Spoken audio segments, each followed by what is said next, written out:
evening, everybody. Welcome to Tuesday Night Bully Talk. We've got a special guest with us tonight.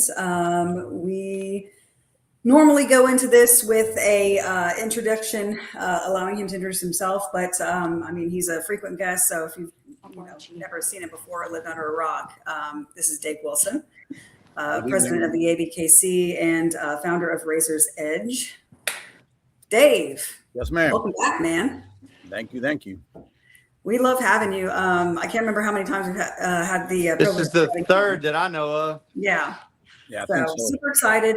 A lot going on. Yeah. Man, she said all that. That was quite a resume, but she said it all smooth, like, did she? You have a larger resume than we have time for. Oh yeah, it's gotten way larger this month. Yeah, it's been a fun month for me.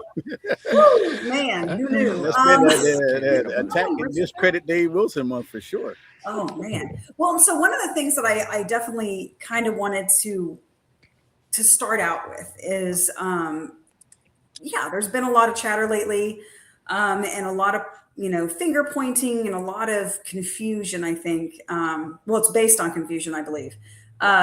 Hierarchy when it comes to the ABKC. You're the president, but I think that with that comes a lot of people feeling like you kind of run things and like you're the only decision maker in there, and I feel like that's obviously not accurate. So I want to make sure that we give you the opportunity to kind of give us a good idea of like, how is the ABKC built, like from the top to the bottom, the branch work, because I mean, it is a massive organization. I don't think people really get that. So I want to get it. I'm basically president, but that really boils down to I do public relations and I deal with a lot of behind the scenes problems. And that's about the extent of who I am and what I do. It's a lot more than it sounds. But so here in Fredericksburg, we have an office with a staff of 6. Office manager is Emily. Emily's been office manager for quite a few years, so she runs the office independent of us. Deanna oversees the office, but not in the office. So that all runs independent of me. So anything that has to do with registrations and internal office things and all of that, I am not involved in the day-to-day. I don't go into the office. It's just not my position. We also have offices around the world. We have an office in Guatemala that handles from Mexico South, Central South America. We have an office in Spain that handles all of Europe. We have an office in Australia that does Australia, New Zealand, and some of the places in Asia. And then we have an office in Russia. And now all those offices run independent of me. They all feed back into the main office, but none of those are anything that I'm involved in the day-to-day. They're all independent and they all run like that. Internally in the ABKC, we have James Cooper, who is the vice president. He deals with a lot of judge issues and things like that, show issues. Then we have Regina. Regina is involved in training all of the reps. She's the one who actually runs nationals. That's her baby. She's a judge, but she's so much more inside the office. She's the one that does all the show bookings and inputs the results from the shows after the reps send that and all that type of stuff. Aside from that, we have judges and reps who are also independent of me. The judges are not hired by me. They don't go through any process with me. They have to, submit resumes and meet criteria, and they go through, other background checks to make sure that they've met all the criteria and training and so on and so on. The same with the reps. None of these people report to me whatsoever. And they're all independent. I mean, they all are sanctioned by the ABKC, but when they're hired for shows, the show, they each have a set fee, and the show host pays that to the judges and the reps independently. Internally, we have a couple of different panels. We have what we call an executive panel, which is comprised of executive staff, which is mainly senior judges and some of the people that I mentioned. And their job is to deal with a lot of the day-to-day problems and complaints and things like that. We have an internal breed club, which we always has, which is also comprised of the executive staff, but I'll get into that because that's about to expand. Uh-oh. 1 second. Oh no. Something happened on the computer here. So we're about to expand on that. Devin Ferrero and Alex Ferrero have stepped in, and they're going to head up the internal breed club. And it's something that we will open up for new members at some point. But like I've said to many people, the breed is still a pretty young in order for it to be outsourced outside of its internal registry. We're still very young. We're 20 years in, and the breed is definitely too young to go that far. We're still developing the breed, in all honesty. So, there's that. So, I mean, these are all these different things that go on in ABKC that have no relation to me whatsoever. I mean, I'm not really involved in a lot of what people think. I'm not really involved in all of the decisions. And I'm loving it that you're kind of going through that, because there's two things that needed to be, that needed to be spoke about there. One is, I don't think people realize just the full reach and how it's done internationally with ABKC, and just how big of a machine it is.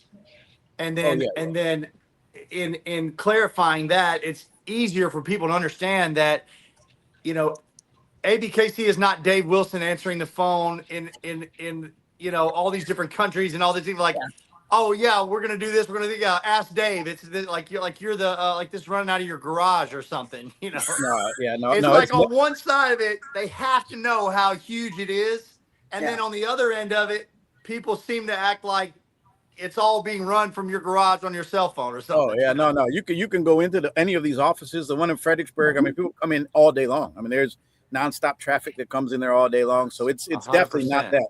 I mean, the truth is ABKC needed a pretty face to be the face of it. And that's, I was hands down voted the most handsome, best looking in the bully world. So that's really how I got into the position. I hate to see that. That's right. The more you know. Yeah. But no, what a cool it's thing not, it's, I get the blame for everything.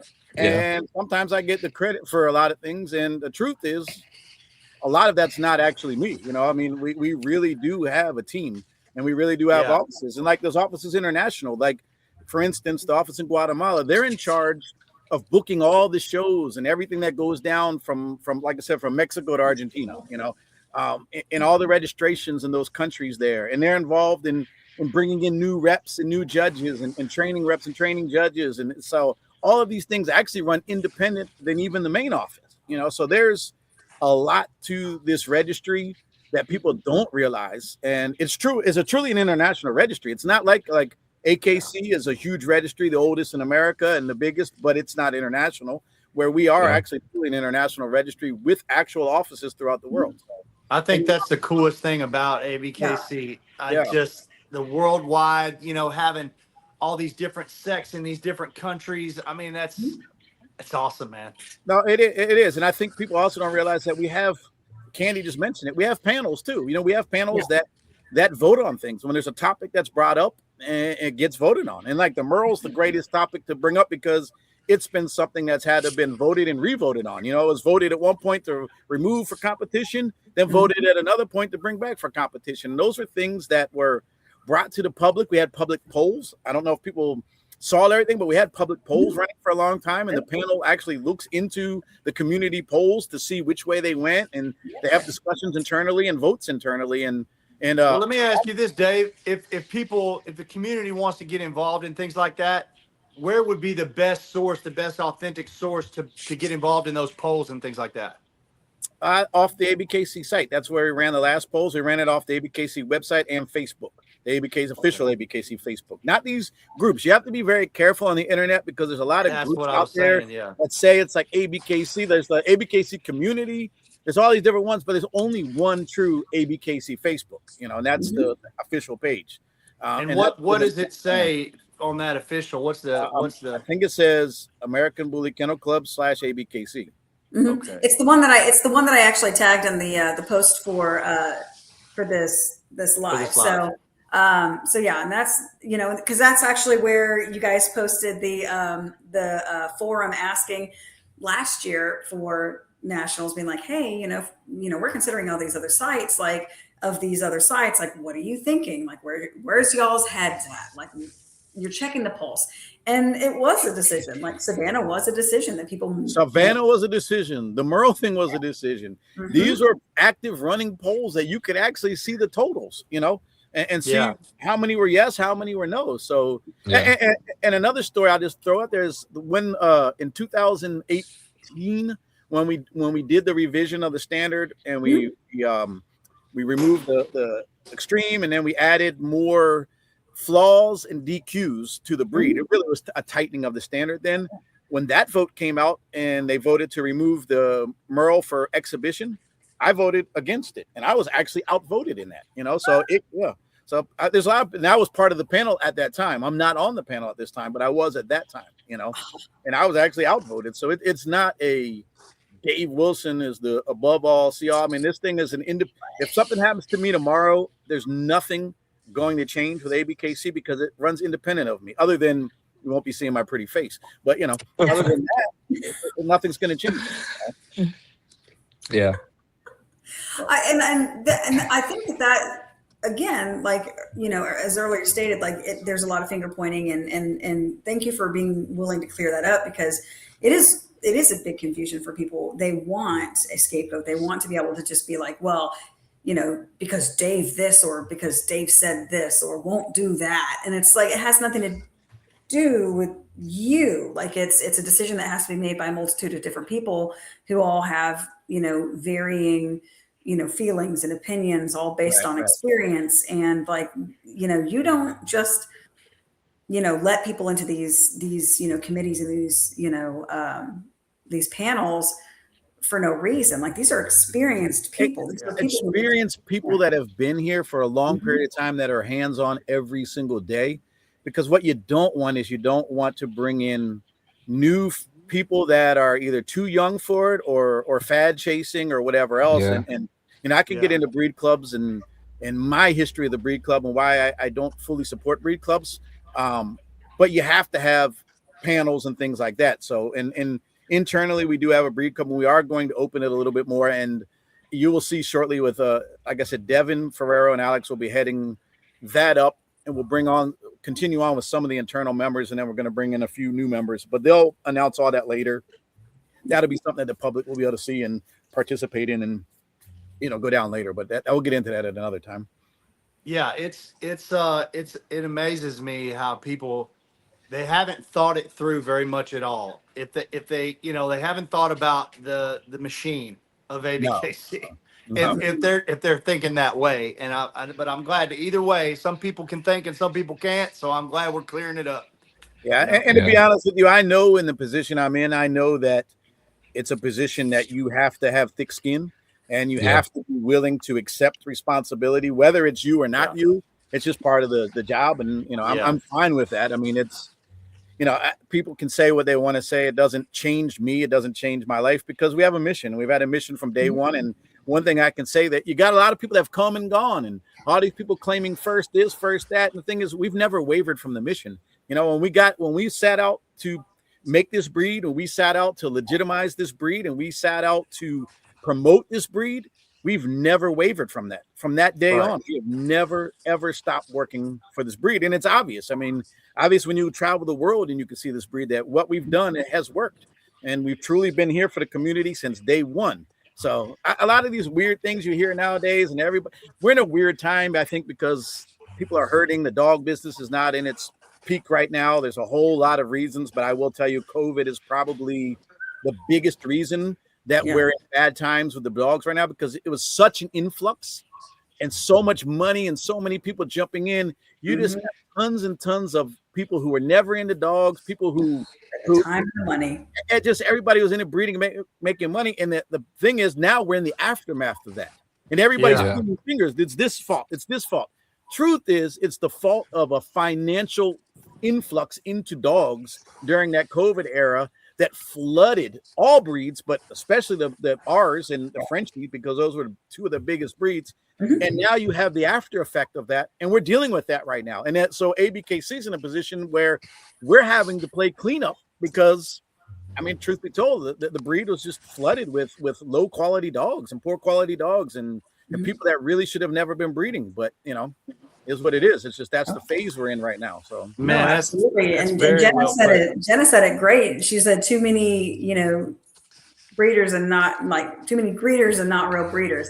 And like we've actually said this as well, just the breed needed more advocates than it needed breeders. And Yeah. and the Yeah. problem is, it's just like you said, in COVID, you had people that had, money to spend and had time to spare. Yes. And instead of, looking into the breed and really developing a love for it, they were just like, I know I can make money off of these dogs, and they don't really care what they produce. And so they're putting Yeah. these dogs out there that, are lesser quality, have, lower qualities of life, lessened Yeah. movement. And it's just, you're right. We're cleaning that up still. And it's just, some of those folks haven't seen themselves out yet. And that also. No. And the other thing it didn't just do all that. It also created a new way of selling dogs that didn't require you to see the dog in person. That is horrible. There we go.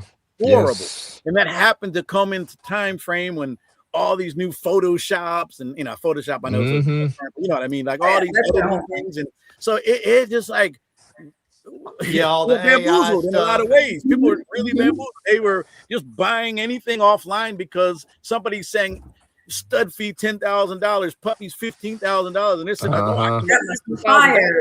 it's like, so it was like a pyramid scheme in essence, and it happened in all breeds, but it happened hard in our breed, because we were already one of these communities that was big on. We are a community born on social media, basically. This breed was created through social media. It truly was created through MSN boards and all that, and later on book. And so we are that community. So I mean, it was just the worst scenario for everything. I wish the people that were smart enough at that opportune time to invest so much in marketing, and they sold all these trash dogs, I wish that they would have put that much effort into breed type. And research. But if you think about it, how can you tell somebody that you need to do this, you need to do this, you need to do this, when they all are already selling their dogs for $10,000? They're not going to listen. Yeah, and they weren't listening. Exactly. Yeah, they don't care. They don't care. They're making money. And why should they? And in their defense, like, well, I'm here to make money. I'm making money, and the money was flowing, and it was flowing in that industry. So, I what can you do? I mean, you just ride it out, and we rode it out, and now we're in a situation where there's thousands and thousands, hundreds of thousands of just poor quality dogs, and you see it everywhere you go, everywhere. And it's not a registry issue. It's not a true anyone issue. It's just an issue of that scenario that really just flooded the market with, sorry to say, but crap.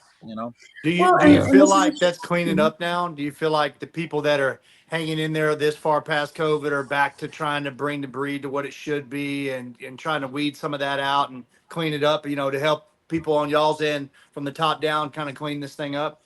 To some degree, yes, but you have a funky division right now, and you have a division of people that are super hard on health testing and all of these things. Then you have this other side of the thing that are still successful breeders and still have a following and still can sell dogs in that realm as what they were, and they're going head to head with each other instead of working together with each other.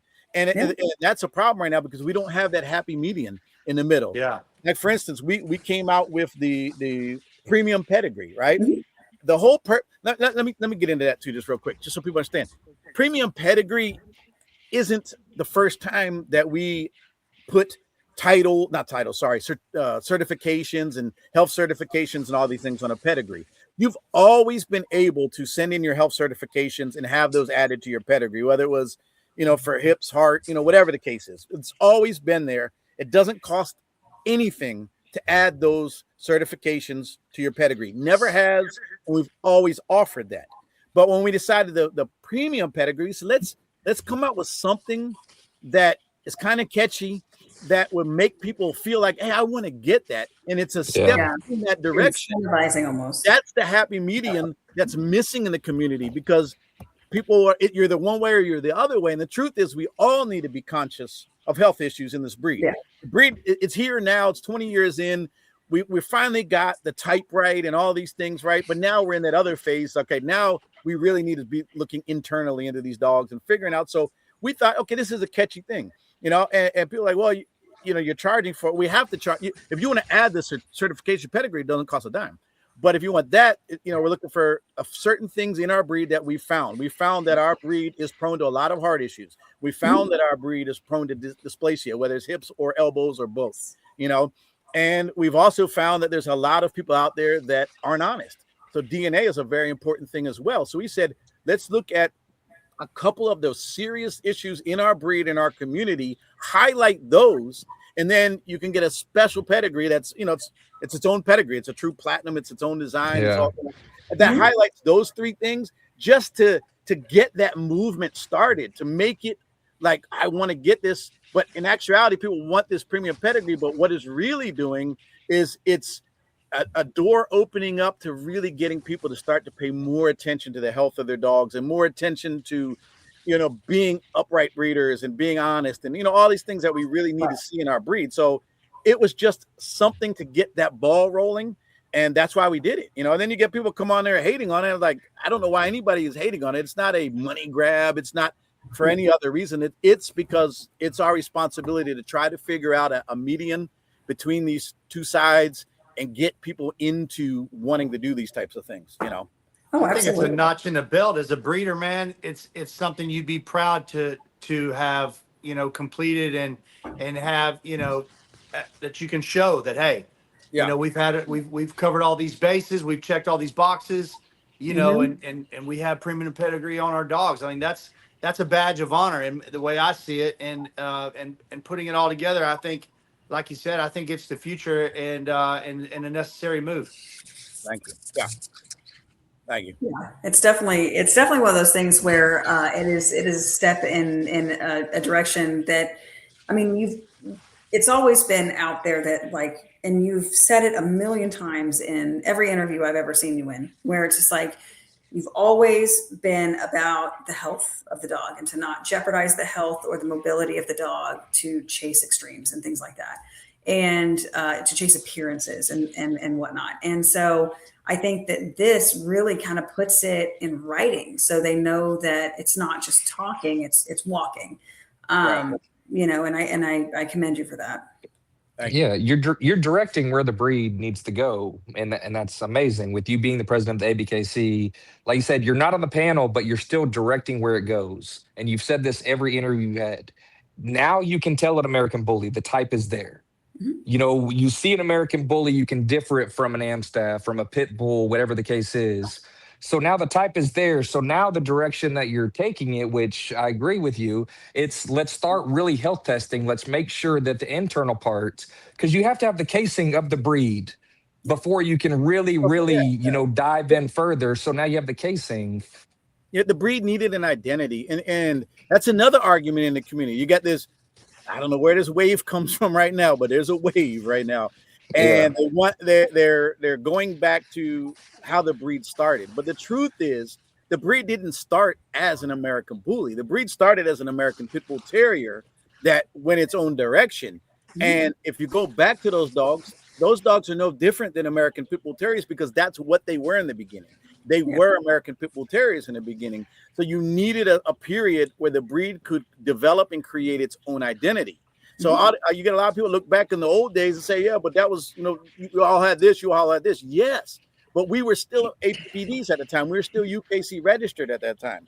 We were transitioning, and it took a long time. It took first writing standards to explain what the breed was going to be, because the breed wasn't there. Like, you didn't have a new breed in the beginning. You were going to create a new breed. Yeah. That was the whole purpose of the community, body and edge and all these things coming together. But it took time to develop that look, and that's not an overnight thing. And we needed to be able to have a look that distinguished us or differentiated us from the American Pit Bull Terrier, and that took time to do. And that's was the most important in the beginning, was getting an identity for this breed that you could look at this breed and say, this is not a Pit Bull, this is not an Amstaff, this is not a Bulldog. It's been done, brother. It's been done. I tell you. I think it's the coolest looking dog on earth. American Bully is no longer mistaken for Pit Bulls. When you see one, riding shotgun in somebody's truck going down, and you catch them at a red light, they're like, man, is that a big Pit Bull? Like, what is that? It's a bull. I want It's that. got its own Absolutely. look. Yeah. Its own that's breed what it type. is. It's very clearly its own breed, and I love the direction it's gone. The neat thing Before you make that comment, can I got to plug this in real fast. Let me just plug it in. Go ahead. Somebody got to talk for 1 second. Go ahead. I can. Go ahead, Amanda. Well, so and one thing that I kind of like in this too is when you look at the history of the bull terrier. Bull terriers, I don't know if you have seen what they look like anywhere from 80 to 100 years ago. Mm-hmm. Nothing like this. In fact, they look like any run-of-the-mill fucking terrier. Just white terrier, lanky, Totally narrow different looking face, skull and everything. totally different dog. Like it looked like any run-of-the-mill white terrier. Now, fast forward to the shift, right? They, through hyper strategic breeding, they created that skull structure, right? Very selective. And now it can easily be distinguished, right? There are so many other breeds where that became the case. Dachshunds didn't used to be as long. Pugs didn't used to have, that more bulky, body type. They actually used to be tall and lanky, almost like a Boston. Like there's so many breeds that if literally people hadn't stepped in to create the traits and to perpetuate those traits that would differentiate them from similar breeds, you wouldn't be able to tell the type. So again, bull terriers are a great example of that. You can sit there and be like, well, I miss the old school bull terriers. I'm like, well, you could never tell them apart from any other breed. So why would you want to go back to that? They're so well, distinct. what it is with the American Bully is they're so tied to the streets, to the neighborhoods, to all different ethnicities. They're so tied internationally that, people just have a lot to say about our breed. It seems like nobody's complaining about the Dachshund getting longer or the Bull Terrier's face, having its own shape and the modifications over the last 100 years. But with the American Bully, everybody seems to have something to say. And I don't know what it is about that. I guess because there's so much talk, so much hype about the dogs, such a craze for them. I think it's very, very popular breed. And it was popular. I mean, people don't talk about the German Shepherd. The German Shepherd has gone through so many changes over the years. It was a working breed in the beginning, and this is done through the hands of AKC. Nobody else. It was a working breed in the beginning. Now they want this dog to be like this, so the rear end of the dog sits that much lower than the front end. Yeah, and that's why the breed is plagued with dysplasia now. Plagued with it, because you've now created a dog based on that's 100%. Aesthetics, that they weren't looking for it. This is not a working build. You know what I mean? It's not functional, right? No, it's not wild to go to Germany and see a real German, like a German Shepherd dog in Germany and being like, they don't do that. And it's the craziest thing. You almost don't recognize them. But that was ruined by the AKC here in America. And it's because the breeders were going for solely the visuals. Now, I know they can argue that with our breed, but our breed is a visual breed. Our breed is a companion breed. Their breed is a working breed. So we're talking about a working breed that's been bred that. Or the English Bulldog. If you read that standard, that breed has been modified from its origin so many times. I actually, when I first started learning about the EB, I was like, this doesn't even make sense. How the front's supposed to move different than the back. It's like so many things that just make no sense whatsoever. And it's like all the flaws in our breed, they want it in the breed. And now they're having a huge issue because the Kennel Club, the KC out of England, who's the original kennel club in the world, long before AKC, FCI, any of that stuff, they now want to revert back to dogs that are healthier and built better. So they want to take that breed back generations to when it was a healthier, more of a working style dog. And now that breed is ruined in AKC. So it kills me sometimes that people point the fingers at us all the time and they think these things are the higher things and higher entities. It is not true. These things are just old and they're monopolies, and they've done more damage to breeds than anybody else has ever done to any breed. And we just named two right off the bat that are completely destroyed, So and you're absolutely right. I think Amanda hit it though. It's because of the popularity of the bully, man. When you become Michael Jordan, everybody's trying to take you from being the GOAT, and it's like the bully is it's the coolest dog on earth to me, man. I've always been a fan of so many different breeds, and I started with pit bulls like you, and when I got to the bully, I realized what the big deal was. Like they're just different. The way they move, the way they act, the way they look, they're their own thing, and there's so much talk about them that you got haters everywhere, and that's just part of it, I guess. What you said a while ago. We created a companion breed, right? Yeah. Let's be straight up honest. 90% of all dog breeds, 90% of all dogs that people have are pets. The majority, I mean, yes, we have people that get into dogs for working purposes and other purposes, but when we're talking the majority of dogs around the world, their purpose is a pet. So why are so many breeds that are created for actual tasks becoming the pets? And there's never actual breeds created just to be a pet. So when people get upset, they're like, well, what's the purpose in your breed? The purpose in our breed is to be a pet. We've bred a breed that is the ultimate companion, that's in love with its owners, that'll do what your owners do. You know what I mean? It's like the ultimate companion. That's the purpose of it. So we were never trying to be a working breed or any of these things. We have the pit bull for that, you know, or the Amstaff, even though it's not really a working breed anymore. But so it's like we created a breed because most dogs are pets. So we created a breed that's job is to be a pet. You know, well, I love that. And the thing is, I mean, even in the breed standard, temperament is part of breed type. Like that's what's crazy. And so, I mean, it speaks volumes. I mean, extremely friendly is the only time extreme's used. It's actually mentioned in the breed standard is extremely friendly.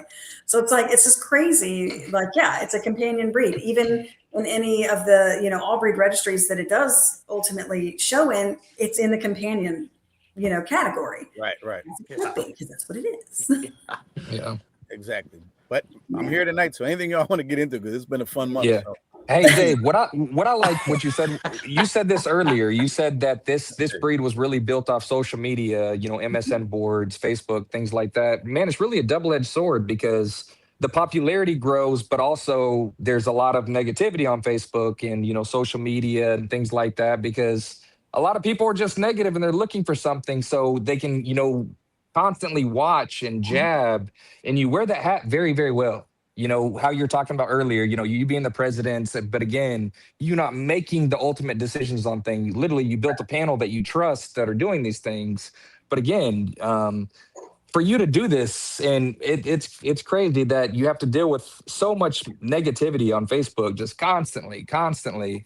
But man, I want social media is just negative in general. It's worse and worse and worse. I mean, it's just the nature of the beast, man. You know, people hide behind a keyboard. So I listened to some celebrity the other day, and they're like on one of the shows, like, I don't even go on, I just post and ghost. And I was like, oh, that's a damn good way to be, post and ghost. You know what I mean? Say what you want, get out of there and read none That's of the the first time comments. I've heard that. That's brilliant. that's funny. Post and ghost. Post and ghost. Oh my I don't think posting and ghosting is a bad thing. Nah, because, you know, you get your point out there, what you want to say, then ignore the rest, because 90% of it these days is going to be negative. I'm just going to post something that's infuriating and then just bounce and let y'all simmer in it. You know, it's crazy. Now, I did have somebody ask just moments ago while we were talking about the premium pedigrees. I want to say it was Miss Bonnie had asked if, like, are you going to create possibly any partnerships with any organization that's going to be doing any kind of like more health testing or anything like that, especially like at shows, or if that's going to be something that's going to be on the show hosts, or how do you think that would ultimately kind of pan out? Well, one thing we're doing right now is we do all of our DNA testing through the DDC. In America, DDC is the largest DNA company. We are now working with DDC to do a lot of breed specific testing, a lot of internal testing, kind of like everything that you can get from what's the one everybody uses? Embark. Like Embark, we're working on that, but specifically for the American Bully, and we're developing that with the DDC. So that'll be something we'll probably release at the beginning of 2027. And they're going to have a full panel of everything that you want to know about the American Bully and in your dog's genetics. And that I'm hoping we'll release it at the end of the year. But yeah, we're working with DDC on that. As far as health testing, I mean, like we're dealing with hips, you know, we're doing hip testing. We do accept the OFA. We do accept pin hip, you know. There's a bunch of different cardiac companies and places that we work with, because think about it, we are global and not everything is global. So you're going to have to work with other entities as well that don't exist in America and vice versa. As far let me ask you this, Dave, you're gonna go beyond the American Bully with that?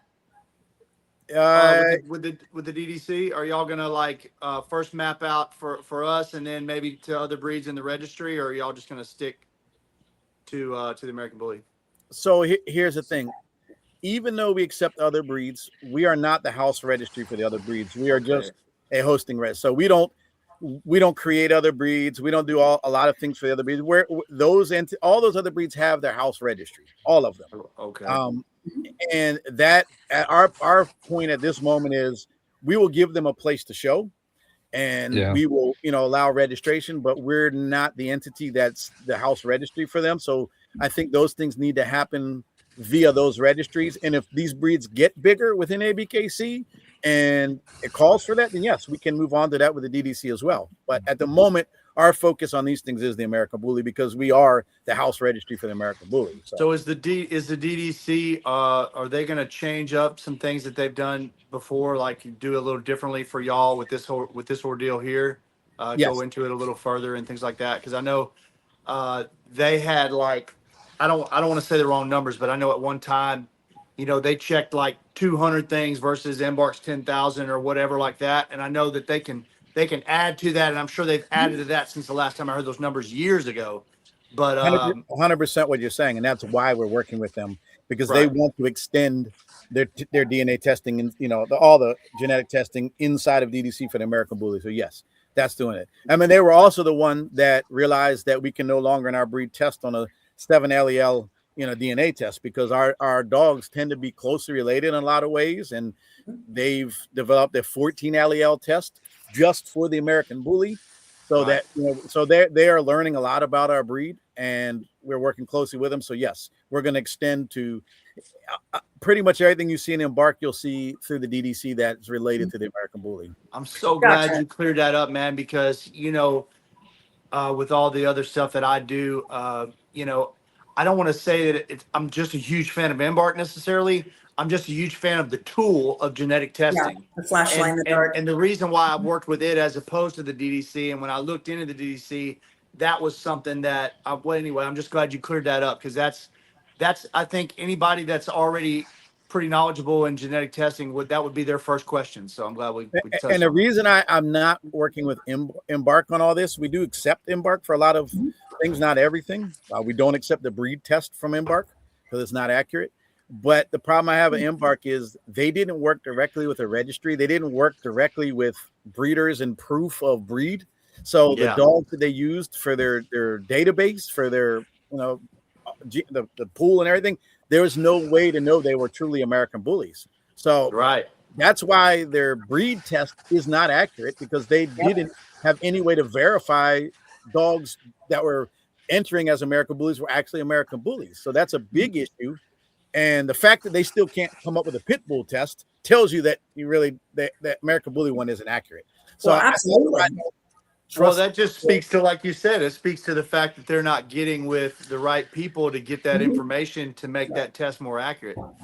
100%. And I'm not saying that everything they're doing is inaccurate. I'm just saying that That I don't aspect. trust everything, because they didn't really verify the dogs that they used to build this, base of what the breed was. Oh, absolutely. Well, and actually, like it's crazy, and I mean, there's screenshots of it, but like, and I don't know if that information is still up, but at one point, the list of breeds that they felt made up the American Bully, this is Embark, included everything down to like a Neapolitan Mastiff. Like they thought, except it did include pit bull. That's the craziest thing. It was like, How do you have a DNA test on a breed that the majority of its ancestry doesn't appear in the test? It makes no sense. It doesn't, man. it is one of those things where it's just like, if someone says, well, my Embark said 100% American Bully, I'm like, well, is that the box you checked? Like when you actually sent the paperwork That's in? the problem. That's how they verified it. That was their version of verification. Check what breed you have. That's it. You think they did that to try to keep everybody's hands out of it? Like they didn't want to attach themselves to any registry or anything at all. Is that? It looks like that's what they did. Like they didn't want to do business with anybody. They wanted to be their own separate entity. A money grab to me. It really did. Yeah. I mean, It doesn't like make they sense just said, not hey, to go we with the got home this. registry. I got Doesn't make somebody sense. that called the other day, and they were like, one of my dogs is 100% American. It's an American Bully, but its genetic testing came back 100% American Staffordshire Terrier. And I'm looking at the pedigree, and I know the dog's in the pedigree, the back. And there's no way it didn't come up American Pit Bull Terrier. You can't. Your dog isn't truly even though Amstaff came from Pit Bull. You know what I mean? There's been a significant period of time between the two breeds, but they don't have Pit Bull in their genetic testing, so it can't be accurate. No. Right. No. And they'll sit there and they'll put in there. I mean, I've seen ones where it'll have like a certain percentage, because they'll have a little, the little pie chart, and they'll be like, it's like certain percentage of, American Staffordshire Terrier, or a certain percentage of English Bulldog.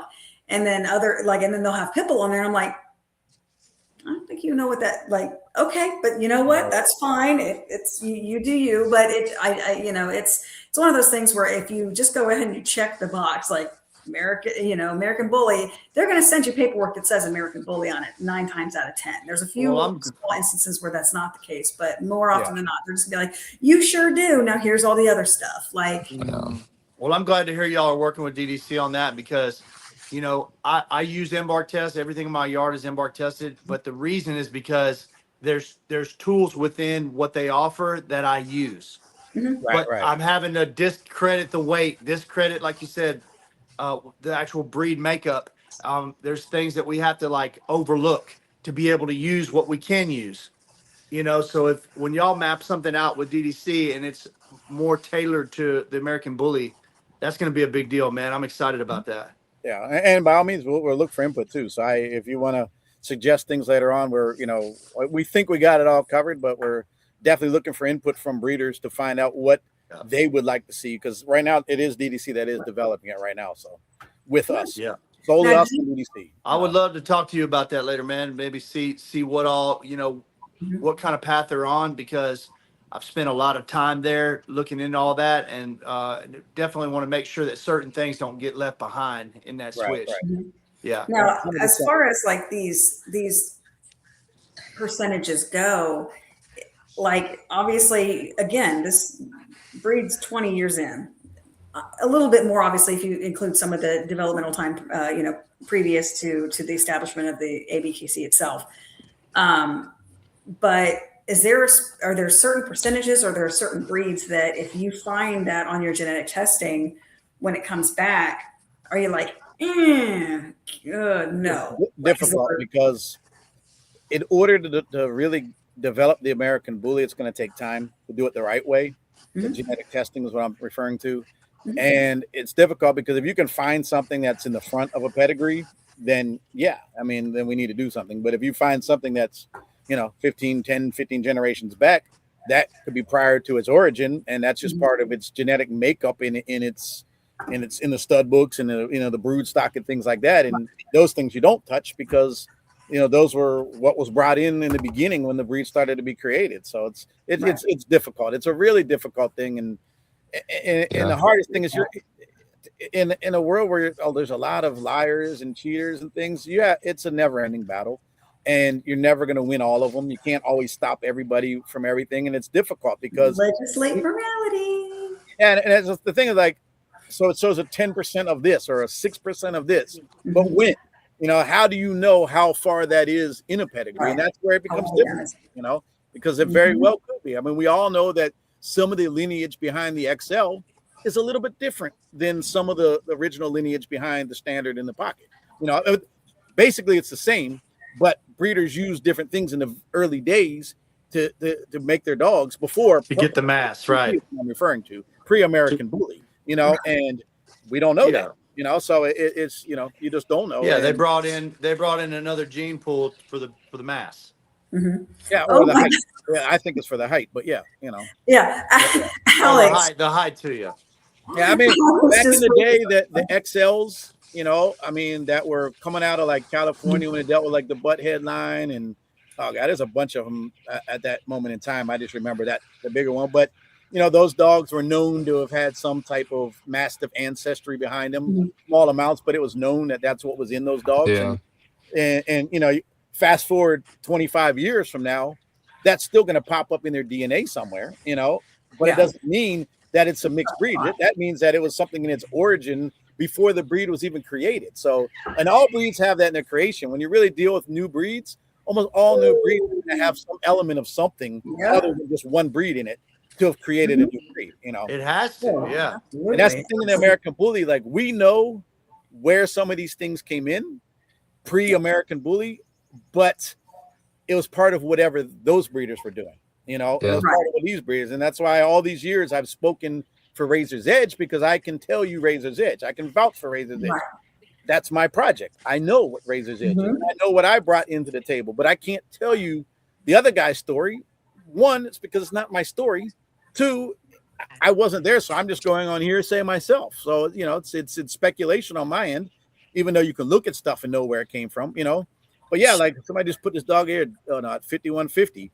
Those dog 5150 was a half bulldog, you know. There's a guy in California named June. June was the one that created Butthead. And when first time I went to meet June, my old partner Cruz brought us there, and Deanna was with him. And June said, "Hey, you know, when I started breeding these dogs, I was using Kanye Corso Bulldog because I was making big blue pit bulls, and that's what we wanted in California. Other things stem from that later on, but that's not Razor's Edge. It's not the history of Razor's Edge. You know, it's the history of some of these other lines, like what Bruce Long just said. I mean, he's actually, whoever Bruce Long Jr. is, you know exactly what you're talking about, bringing that dog up. But anyway, I love that what Alex he said. A tool's only as good if the tool, if it's the right tool for the job. And Embark had my dogs going back to wild dogs in South Africa. I read that. there you go. Oh my God, I love Alex. Now we all know, Alex, you've been dealing with them South African wild dogs. No wonder your stuff has a little different. No, I'm just kidding. Well, I think just the relationship that they'd agreed to have with y'all, to work with y'all to build this thing. I think that's where it starts right there. You know, you could I guess you could go back to the main lines of, you know, established bully blood and start there and bring those in, and then everything that goes down from there would be a part of that pedigree, a part of that line. And so, you know, if the genetic tests, you know, if you incorporated all those different bloods, then that would cover all the bases of the breed, and then it would be able to be, you know, referenced at that point.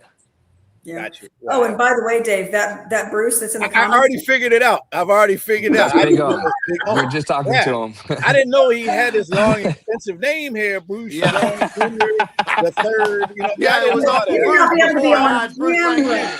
but I just found out he's tonight in he's a pimp. comments. So I didn't know all this stuff before. You know, Yeah, I'm the learning. pimp walk, yeah, the Yeah, Corvette. you got a pimp walk, get out the caddy, not the caddy, Corvette. But yeah, I'm learning about.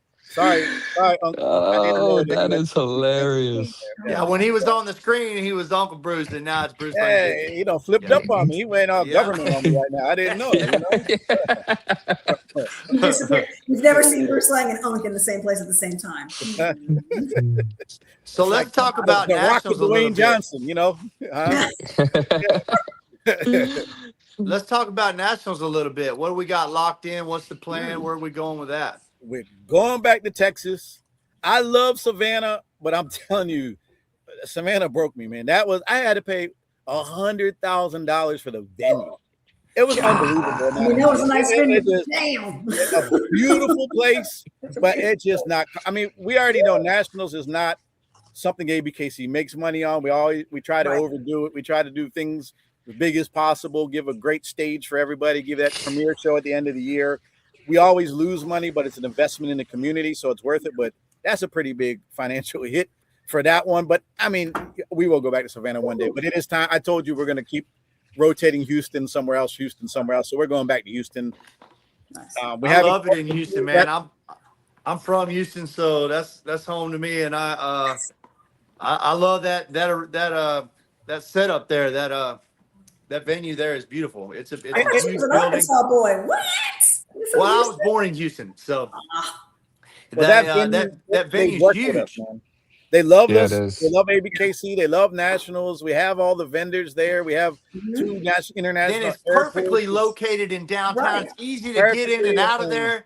And there's no problem. Like you know, when you're dealing with dog shows and things, you have to worry. There's a lot of places that cancel on you and things occur. Yeah. Houston has our back. They have the American Bullies back. They have ABKC's back.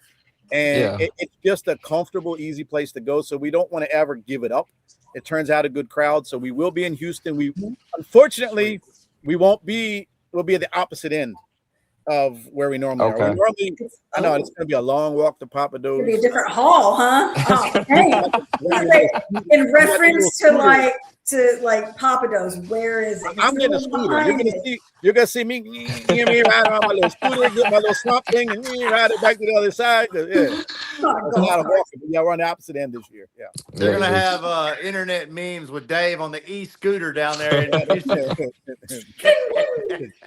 Don't mind me. I'm just going to get my swamp thing from Papa Do's, and I'm headed back. So yeah. That's what I'm saying. Like, how far is it to Papa Do's? We know that this is an important factor. No, I mean, just like you said, the venue is great, and the way that the staff, they really just accommodate. So, it's a great place. So I'm looking forward to having it back. It's a great place, and Regina is on here right now. I see her. Y'all gotta give her the props. Regina runs nationals. That's her event. That's awesome. Hall A, yes. So yeah, but now Regina actually runs nationals. That's her. Yeah, she puts on a event hell of that a she show, does all the work. I get all the credit. She does all the work as always. Y'all released the theme for this one yet? Well, that was too much at once. I couldn't hear you. Have y'all released a theme for this one yet? Now we're gonna put it up. That's gonna be the next vote. That's gonna be a pure next vote. Everybody look. Yeah.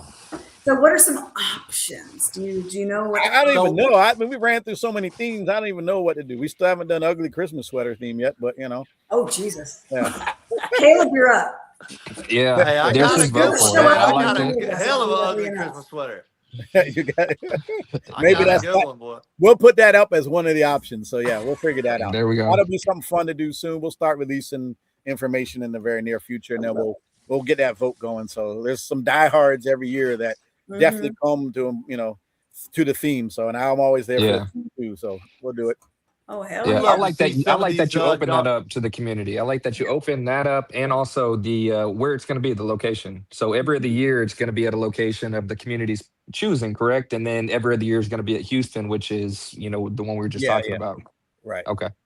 No, that's cool, the plan. I mean, the community doesn't always pick somewhere that's possible, so we got to be careful. The thing about nationals is you need to have a local community there that has enough dogs to fill up the building. You know what I mean? Like if it's somewhere where there's no community, it's kind of a waste. We did the first one was in Detroit, and at that moment in time, there just weren't any dogs there. So that was just everything. The team had to fly in. Yeah, so you gotta have an absolute backbone in that community, and you truly do. There's so many people in the Houston area that have some really, really great dogs, and even in just in a general sense, like outside of the valley and into Central Texas. So yeah, it's a great spot, and and it's just one of those things where it kind of becomes home. Like Mary Scribner and I, we have a tradition. Like we stay at a similar place every single time. We go to the meet and greet, which hopefully Tone will be able to put that on again. We love going to his meet and greet on Friday at the park, but it just becomes this thing where we have a routine. And nationals. Well, Mary's kind of greedy with you at nationals. She needs to share you a little bit. Y'all need to come. We need to all go out a little bit, just a little bit. I know. Who? You and I don't get to see each other very often. So like when we do, man, it's one of those things where she's just like, no, I want to spend time with my friend. And I'm like, I do too. So but no, it's just, one of those things that we've always really liked about nationals in a general sense. And this could be at, Savannah, Detroit, Chicago, Dallas, Houston, obviously this year, is that there's always something new at every single national, some sort of showcase. Dave, do you have any kind of insights into anything that's kind of going to be new this year, or we're expecting a lot more of the Brazilian bulls to turn out, but nice something new we haven't. It's a little premature right now. We'll figure out something. We will. Every year it's a debate on whatever it is. So but it always works out great anyway. So we'll figure it out. We'll have some things that were released before them. Oh, I'm excited. I'm definitely excited. Any talk about the Datsuns? Oh my God, the Datsuns. That was a pleasant surprise. I won't lie. That was cool to see the Datsuns there. I enjoyed that. It was a 50-50. It was a 50-50. Well, number one is a nice dachshund, but it was a 50-50. Half the people loved it. In fact, when I was going around the ring that day, people were like, "No, the dachshund got it." But then you go on Facebook, it's like, "Why do you have a dachshund there?" I was like, "Oh my God." Everybody there was just like, "Look at him, just look at that." I enjoyed that dog, man. I did. Now that little dachshund was cool. They moved around and got him after that. So But For the They thing is, sure. traveled from where? I mean, it was like they came from Europe, didn't they? yeah, they came from Holland. No, That's Belgium. what I Well, love to you're see, traveling man. with I love to sausage. see people coming in from other countries. Mhm. That's what I get the most excited Yeah, about. Seeing that's just nationals. And you see that last year was a dog from Yes. overseas. Yeah. The Oh, dog absolutely. that won last year was the dog was produced in Russia, and the people that own it are from Denmark, and the handler was from Spain. So you know Yep. that was Yeah. a 100% European Wow. dog. You know, I You talk love about that dog, and international I had thing. never seen him before nationals. I Because he remember. was I remember getting there, and I was walking around, and I saw Hannah with him. And she was just kind of having fun with him, stacking him and getting him to focus and everything. And I just remember walking past and be like, that dog's going to be a freaking problem. I've never seen this dog a day in my life, and that dog's going to be a freaking problem. Everybody better bring their A game. And then to watch him in the ring and be like, how did we not see this coming? Like, what? yeah. He came out of nowhere, and Came out of nowhere. yeah. he was sweeping Europe before that though. And he's Mhm. even Yeah. this weekend. I saw a video of him out of Romania, and he's looking good. Yeah, that's right. Yeah, but there's some good looking dogs coming. There's some dogs I'm looking Yeah. forward to see this year. And just to Yeah. let people know, the dachshund has been in ABKC. They've been showing them in Colombia for a long time in ABKC. Yeah. The thing Really? about it is we are a multi-breed registry as far as offering up the platform for showing. We're the home of the American Bully, and that's the way we're always going to be. But when you put the dogs in the big stage, you want your breed to be able to show off against other breeds. And Yeah. I think it's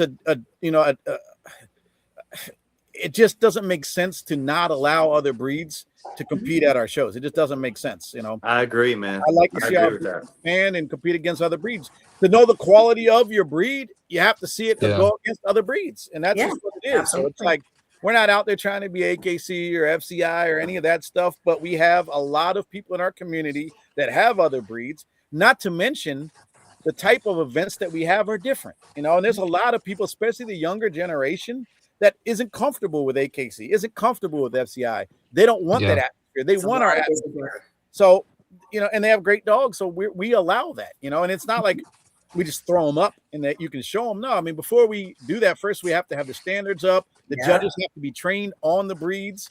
I mean, it's not like you just throw them in the ring. It's like, okay, here you go, judge it. No. Yeah, they're just like, oh God, I No. wish I knew what dachshunds are supposed to look like. No. Yeah. I mean, There's a lot of misconceptions.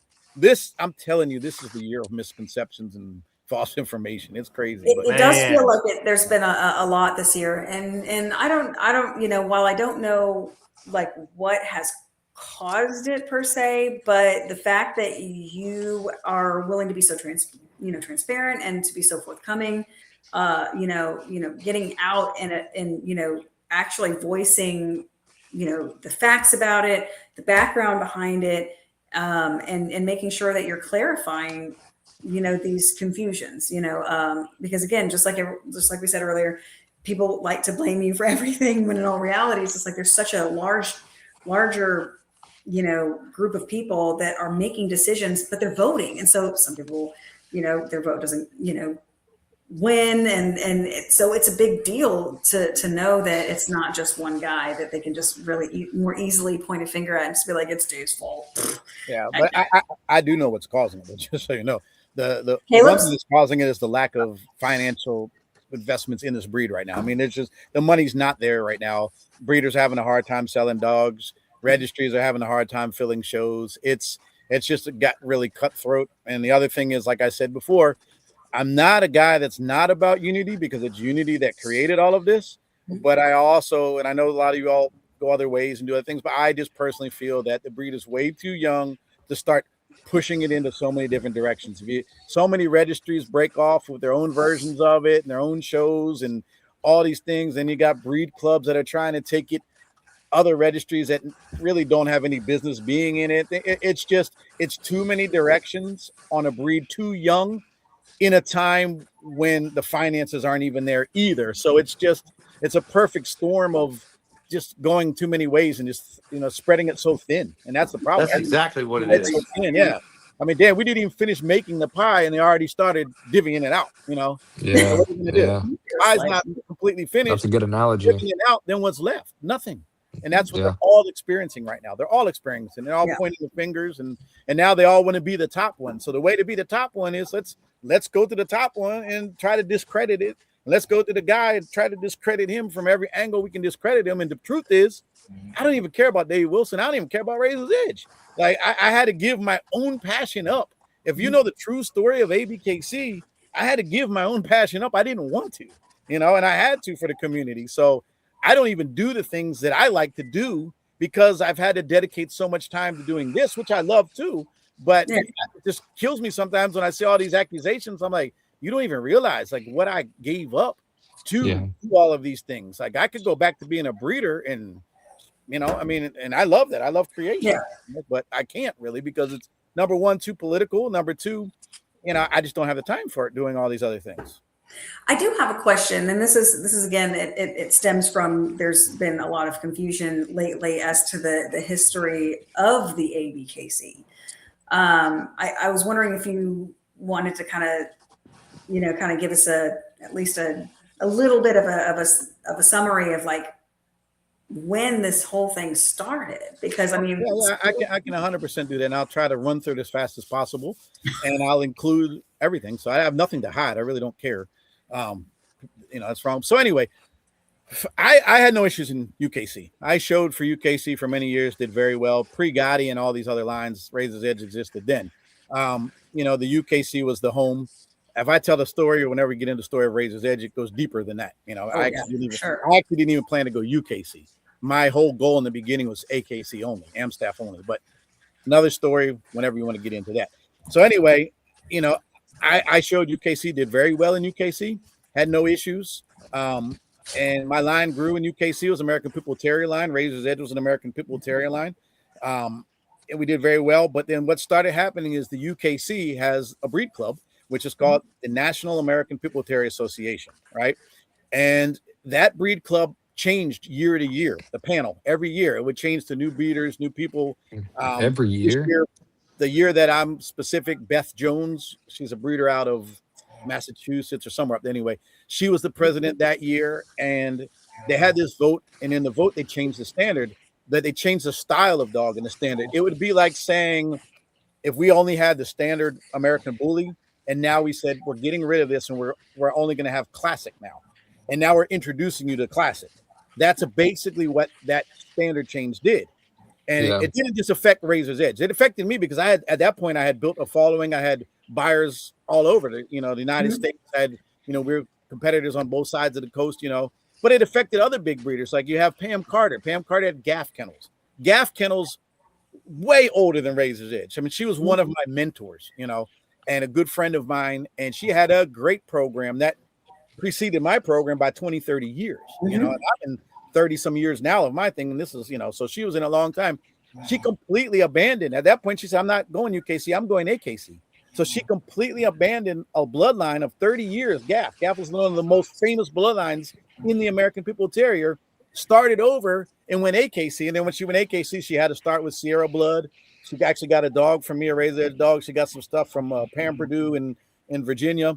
And she created a new line and went on to AKC. But that's directly because UKC changed, You had Cheryl Lorem. Lorem was a big breeder on the West Coast, and she had big bully dogs, And even her, I don't know if she actually left or she just changed her program because I gave up. I said, I'm not going to stay in this, So that's kind of how that went for a lot of breeders. Had nothing to do with American Bully, and the stories of going to shows later on and people being excluded and discrimination and all those things what kind of started the bully world, but what I'm referring to is pre all those things anyway. So for a long period of time, we did nothing. I had shows at my house all the time. If you had come to Dave Wilson's house back in those days, there was cars lined up down the road. I mean, I literally had events at my house all the time, gathering shows. Cool.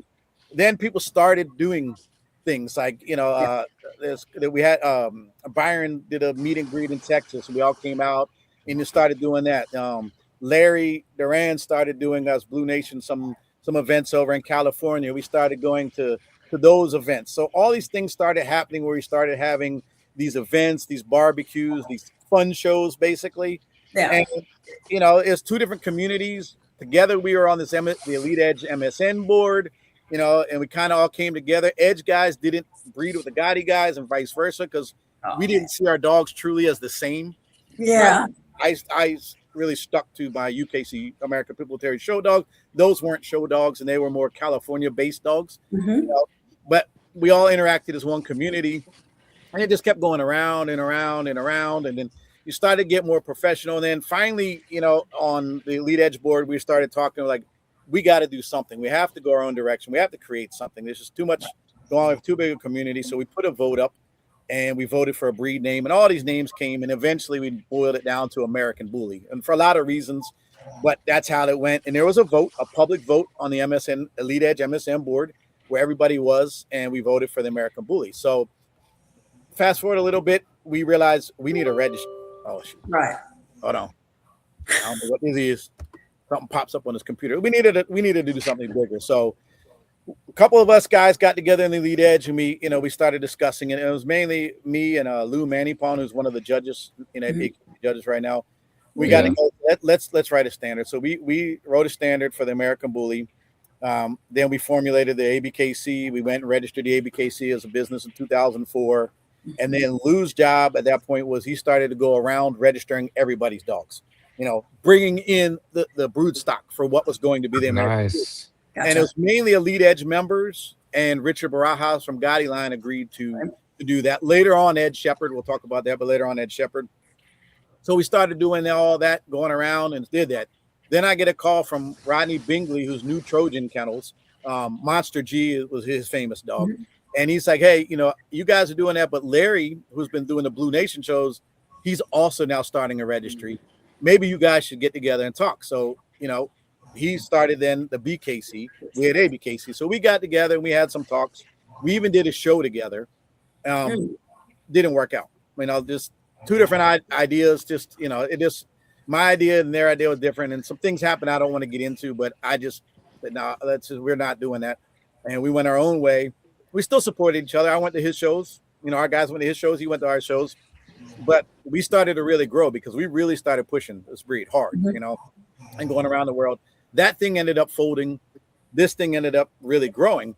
The first year it was here out of Virginia in 2004, and it was run by Lou, and the guy that owns Bullypedia now ran. It was his brother, Roman, that actually built the database for ABKC. Long story short, it just wasn't working out, and we decided to take it to California. We put two other guys in charge of it. I did not want to be the president of ABKC. I created it, but I didn't want to be the president. I didn't want to work it. I asked Deanna, she said, I don't want to do it. That's a lot of work. I was like, I still want to breed dogs. I was in a phase of Razor's Edge at that point in time where we were transitioning from American Pit Bull Terrier to what would become the American Bully. Mm-hmm. I didn't want to do it. So we put it in the hands of two brothers called Adrian and Alfredo Cancino. And they ran it for like 2 years, but they weren't doing they were taking money, but not registering the dogs. So we had this that's a problem in the community that people were paying for registration. They weren't getting it. So we had to get back involved, and we took it back from them. And then we put it in the hands of another guy who's passed away, Alex May. We called him Holiday. He ran it for about a year, but then he wasn't putting the shows. So now dogs are getting registered. Did a great job of getting that out, but now the shows are. Yeah. So it was a battle, and me being one of the owners of it, and the creator, it became embarrassing, and then so we brought in some other entities and some other people got involved, and for about a year it ran in California, but it just never really ran right. And in the end, it's like, there's no way this is going to work unless we bring it back home to where it started. And I invest in it. And to be quite honest with you, Deanna decided that, I will, run it. I'll run the office and do that. So when we brought it here in 2011 is when we opened up the office in Virginia. And that's when things really started working. Because we started getting pedigrees out, we started recording, and people finally saw it as a legitimate business and a legitimate registry. And then people finally started investing in it. And really started to grow. So it was that work that was put into it from that point on that really propelled it into a legitimate business and really worked for the people. But a lot of people don't know this history, and they hear little pieces of it and they think all these weird things and the truth is, no, we created it, but I didn't want to run it. I didn't want to invest my life into that. It was a necessity for the breed, and it was a necessity to do, but I didn't want to personally do it, And 2011, that's when it happened. And I give a lot of credit to Deanna because, to be honest with you, the registry is people think it's glamorous and glorious. It's about names no, it's about data entry. It's truly data entry. And to sit there and have to, and Deanna in that office, it took them about 2 years to catch up on all the back things that were never done prior. And that's the truth of the ABKC and how it formed and how it started. And it's not glamorous. It's not pretty. I don't go around telling the history because it's not a great history, but that's what it was. And that's what took it to this thing. And then when you get all these people that are like, oh, well, this guy might have started first. No, nobody really started first. That's how it really happened. The difference is we really invested in it, and we really continued to make it work, and we really worked for the community, and we made it grow, and we took this breed from that point on around the world, and that's when the breed became recognized and known and popularized and all of these things. So people want to try to steal credit or claim they did this, but the truth is, if we didn't do what we did, there would be no American Bully, 100%. All these other names that claim something, they didn't continue on with anything. They're not still relevant. They would have never done what we did. There's a million people involved, a lot of different bloodlines and breeders involved. It took everybody to make it happen. It took everybody coming together to make it happen. Credit to everybody, because we needed all of you. We needed the community in order for this to work, and the community did do it. So it is truly a community-built registry, community-built breed, but that's the true history behind ABKC. So no matter what anybody else says, because y'all didn't let go is the only reason we have it today. Yeah. 100%. There's no way around that. 100%. Yeah. Yes. Yeah. So they can all tell their stories, but the truth is that's the actual true story, and not taking credit from anybody. But if we didn't let go, it would have never happened. Yeah. I'm glad you shared that with us, man. And I don't know how anybody sees that as a bad history. I mean, it's really not. It's just found its place. It found its place, and it was dedication that did it. Nothing more, Yeah. I mean, we had a mission, and we stuck with the mission, and that's it. That's it. I don't know how Deanna did that for 2 years. That first 2 years.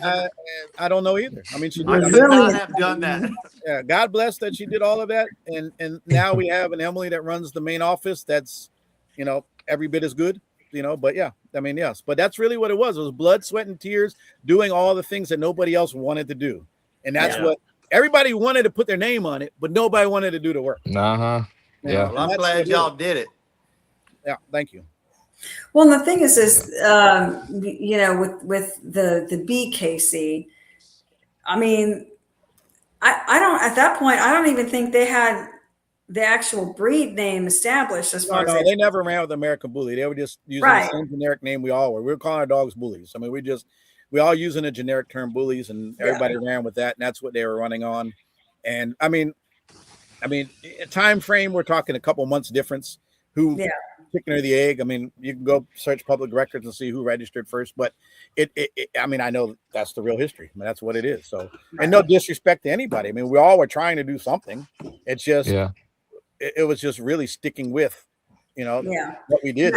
Creating a breed standard and agreeing upon it, with multiple people involved. I mean, that I feel was that literal nail in that coffin, per se, is that you can sit there all day and be like, well, we're a registry for this particular breed, but until you actually create a breed standard, what are you doing? Like what are you doing for the breed? I actually love the American. I love the ABKC breed standard for our breed. And the other thing about it too is that standard. So there's a lot of misconceptions about our standard. I hear all the time, you're constantly changing the standard. You're constantly changing the standard. These are actual lies. Like we have in 2004, we wrote the standard. 2008, we added the varieties. 2018, we tightened the standard, removed the extreme, and stopped allowing the Merle to compete. 2025, we added more flaws, more DQs, and allowed the Merle to compete again. Those are the only times. That's a pretty tight ship, if you ask me. I mean, and that's the truth. But I hear all these rumors all the time. They're constantly doing this. First of all, every breed has changing in their standards. The correct way is as the breed develops, you get a tighter standard. You get tighter, a little loose in the beginning, and you tighten it as time goes on. Typical, normal, no different than anything else. The only difference is we've only done it. We've only had 4 different times that we've dealt with this standard. 4 times. And it was, like I said, 2004, the creation of it, 2008, the addition of the varieties. 2018, the removal of the extreme, tightening of a few different things, better wording, and removing the Merle from competition. And then 2025, what I just said. So that's it. That's it. And then on the Merle thing, just I want to be clear with people. We did not come up with the name Blotched. That was the original breeders who entered into the brood stock of ABKC. There was like 10 of them at the time, you know, that were breeding Merles in 2004. They voted on their own name, and Blotched is what they came up with. Merle, a lot of breeds use different terms for Merle. It's not just Merle. Like if you go into Blotched, Harlequin, like it's go into the Great Dane is Harlequin. It's I mean it's like there's a few different names, you know, and Blotched is one of those. So it's not. I heard somebody say to use that to hide it under. No, we didn't do that. That's what Merle breeders voted for, and that's what Blotched means. So I've never even. I'm neither here nor there for Merle. It's just it is what it is. It's been in our breed. And then it was tabooed. And I think when it became taboo is when it became popular, because when things are taboo, they tend to become popular. And it's like, you know, there's people arguing, was it here? Wasn't it here? Yes, it was here in the beginning. Do the dogs of the day stem back to the dogs of the beginning? I don't honestly know, because there's a period of time when people stopped putting Merle or Blotched on their papers because they didn't want to. They did it for UKC for years. The UKC had Merle pit bulls for over 100 years before they finally did away with it. And then what did the breeders do? They didn't stop breeding them. They just stopped calling them Merles on the paper. You know, same with the XLs. XLs have been huge with Merles for years and some of the best ones. But those dogs are coming in from other registrations prior to ABKC. It's normally UKCs where are coming in from. So we don't know how many generations they didn't say Merle on their papers or what. We don't know, you know, and it's very difficult for us to know, you know, and all we can do is the best we can do is just vote on what we were going to vote on. And this year was voted to let it in for competition. It was never, ever stopped for registration. That's the crazy thing is I hear people say, oh, it's for a money grab. Like, it's not a money grab because ABKC makes no money on nothing, just registrations. That's the only money that comes to ABKC, not shows, not judge fees, not entries. It shows none of that. So by accepting it for competition, it didn't change anything internally financially in ABKC because, as I said, we've never not registered it. So right.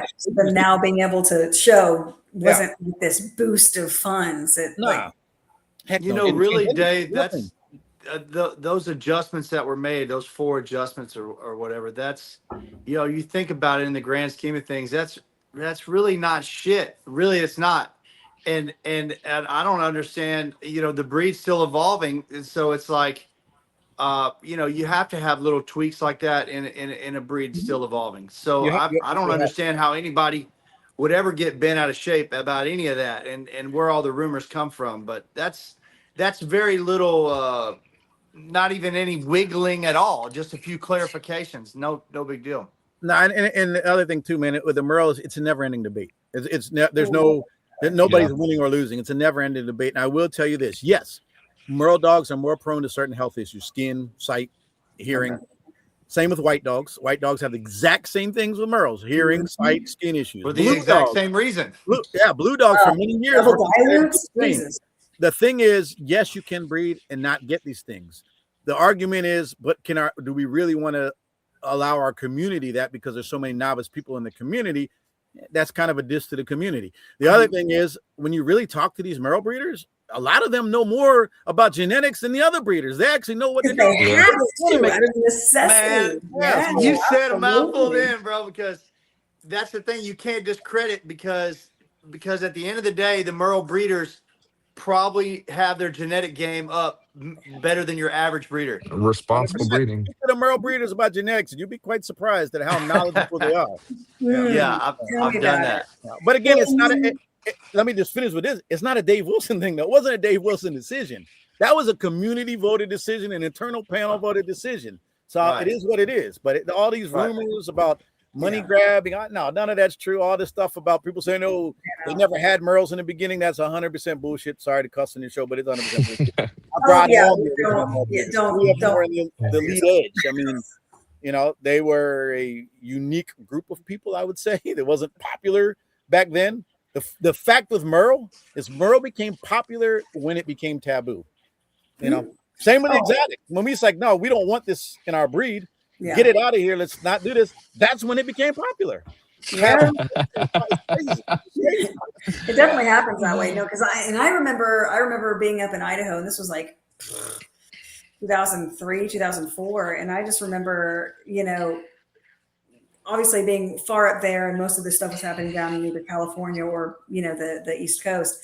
Merle pit bulls was this massive taboo thing, and I just remember being less like, knowing where some of that would have come from, but it came like decades, generations back. But even then, being like, oh, it's taboo. So I mean, it's one of those things that it feels like it's been not necessarily frowned upon, but there's been some confusion about it, or there's been some misguided thoughts into it. Now, when it comes to the bullies, it's like if they stem from American Pit Bull Terriers, Merle's been in there for a long time.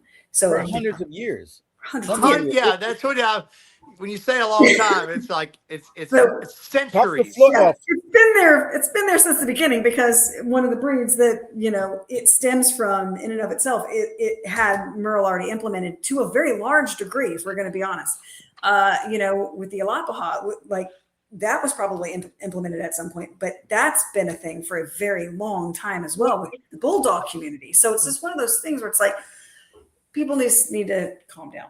It's been They need to learn. I would tell you, there's a couple breeds. There's a Louisiana cur. There's a Tennessee cur. These are old breeds, right? These are breeds that came in Merle patterns, right? Old breeders from those areas, pit bull breeders, Floyd Boudreaux being one who just passed away recently. Great dog, man. Really nice guy too. But he'll even tell you, like he told me the history of Merle. Like I talked to him a long time ago. I've had a Boudreaux dog before. So the thing, so you know Boudreaux stuff. So the a lot of the pit bull breeders, the old school breeders, the game dog breeders, all had their own mix. They wouldn't tell you what was in their dogs. They all had their own mix. And you see some of these guys down south had Merle in their stuff, and it came from some of these cur breeds they use. That's where the Merle came in the Alapaha. It came from some of these cur breeds they called them. I think it was Tennessee cur and Louisiana cur were the two breeds. I think that Catahoula, I thought. Yeah, well, the Catahoula got that gene from their dogs. Okay, that's right. Yeah, Catahoula got it, and so did the Alapaha. The Alapaha also got it, from those same ancestry. So the ancestry to Alapaha, Catahoula, Pit Bull, all kind of stems from the same thing. Those cur dogs that carry, and I don't mean cur dogs like in the fighting sense. I mean that was the actual name of what they called the dogs. Game dogs. They're really coon dogs, is what they were. They were dogs that chased raccoons. Free climbing, just crazy. So, but and there's a whole history. I mean, I've been through all history. But the bottom line is, I'm not a Merle guy. I'm not. I'm not a Merle breeder. People have used my dogs in Merles, but to say that Merle was never there is a lie, 100% lie. And I'm not here as an advocate for it. I'm just telling the truth. I mean, I can tell you, Smoky Mountain Blues and George Bostic from up in Detroit area, and these guys were breeders that were breeding Merle way back then. And when we started the gene pool for the breed, we started the stud books. These guys came and entered their dogs. So you can't say that it's not in it because they were entered then. History shows it. You could argue that the stuff of today might not all stem back to that. That is an argument, and I can agree in some of the argument. I don't know. I don't know where everything is. I can't tell you where everything came from. I can just tell you that it was there in the beginning. That's 100% truth. That's 100% accurate. I mean, for people to deny that, it's a lie. You don't have to like it. You don't have to feel that the modern stuff came from the old stuff, but you can't say that it wasn't there in the beginning because it was. We registered them. I mean, that's just what it was. I remember in the 90s, I had some Boudreaux and some Butt Kiss, and I was trying to build my dogs then, and I was telling the fellas, I'm like, we don't have enough Razor's Edge over here. That's where we're going wrong at, and I was talking to my guys, we're trying to get our money together and get some Razor's Edge over there because the consistency with Razor's Edge was so attractive, man. You could guarantee, man, like it was strong blood even then. I remember. And that was the true Razor's Edge. And that's a whole nother story because Razor's Edge, there's so many misconceptions out there. And Razor's Edge went through changes. I'm Razor's Edge. I started Razor's Edge, and I'll tell you, I started with game dogs, and then I got into Amstaffs, then I got into American Pit Bull Terriers, then I got into the American Bullies. I've been Razor's Edge the entire time. I've got game dogs that are named Razor's Edge because it was my kennel. I have Amstaffs named Razor's Edge because it was my kennel. I created a bloodline in the American Pit Bull Terrier in UKC that is Razor's Edge, and then when we transitioned into the American Bully, later on, I started to bring in other stuff. Once we mixed Gotti and everything to make this breed, I also brought in some other things too to make another generation of Razor's Edge. That was the American Bully. And then move forward to these days, I don't even care about bloodlines or any of these things. But when I do breed dogs and I create dogs, I still put my kennel name on them. So there's so many levels of Razor's Edge, that it just depends. People, they argue all these things, but they're not understanding. Like Razor's Edge is a kennel. Razor's Edge is a bloodline. It's both. It depends on where you are. If you're an American Pit Bull Terrier, it's a bloodline. Depends on the era. It depends on the era and what I was doing at the time. What I'm talking about was 96, 98. I remember being in the message boards, and I remember seeing Razor's Edge and seeing pictures of these dogs, and that was one of those things, because back when I was in pit bulls and Amstaffs, that was the thing. I was sitting there thinking, like, look at these dogs. Razor's Edge was like, it was just one of those things where it was just a very, very good name to hear. And I knew about you way back then, so that was pretty cool. The early 90s was the heyday. So a lot of people tend to look at the original dogs like Knuckles and Cairo and all these dogs. Those are foundation dogs, 96, so Cairo's Razor's Edge was hard. 96 is a time that was straight, me. I didn't have a girlfriend at the time. I didn't I was. I was all you. But the thing is, like, let's look at that era, because that's the forgotten era. Was a strong. Look at how many combinations of pairs I created.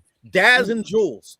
Famous pair. I don't know if anybody raised Razor's Edge, but Daz and Jules are famous. Both made here at Razor's Edge. I made Daz and Jules, sold them to Danny Gaddis. He moved on.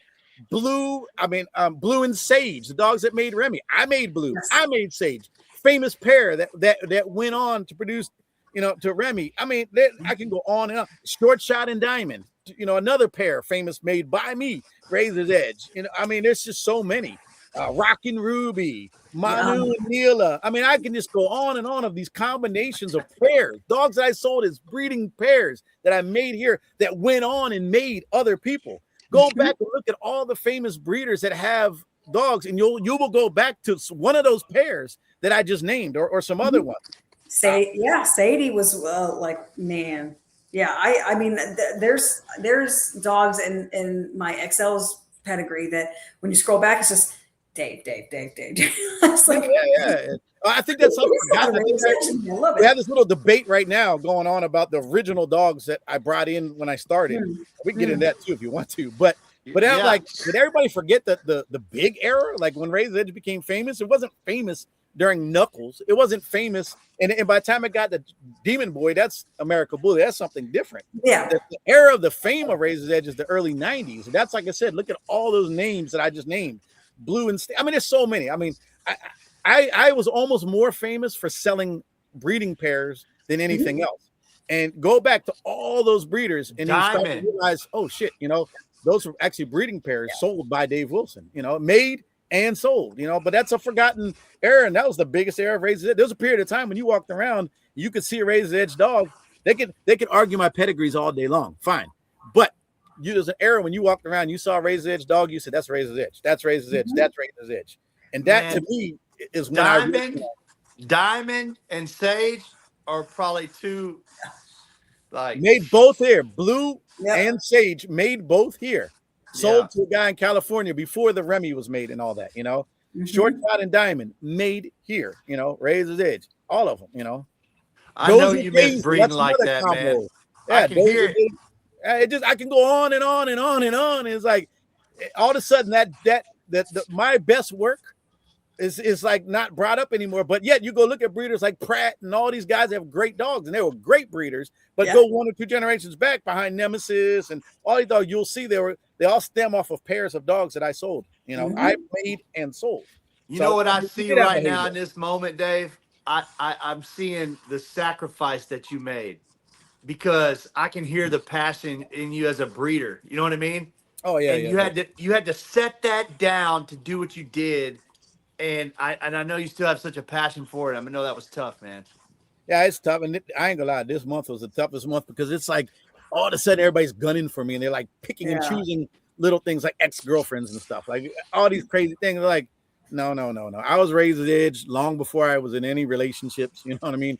In any relationship I got into, I'm the one that brought the dogs in. I'm the one that bought the dogs or found the dogs or did the pedigrees. Like, you know, I mean, I've had people that come in and out of our lives like we normally do, and they play their part during their time. But I've always been the breeder. I mean, I see the thing going on right now about Knuckles and all that. I'll tell you the story about Knuckles. 100%. Kim, so I had a dog named Max, right? Max was an Amstaff that I got from a friend of mine named Ron. The bottom half of Max's pedigree was a bloodline called Ryan, right? The top half was a lady here in Virginia that did it. Story Times Upon This Rock was the father. And it was a local Virginia Amstaff breeder in the late 80s, right? And then she bred to a dog that was Ryan. So when I got this dog, Max, I had never had a dog like this in my life. This is the first Amstaff I ever purchased, ever owned. And Max was like a workhorse, man, but short, stocky, bully, and a workhorse. And I would go to Storytime Kennels. Ruth Teeter was her name. And all her dogs were tall and lanky. They were just a different type of staff, not my style, you know. And that was the father. Storytimes Upon This Rock, Peter was the father of Max.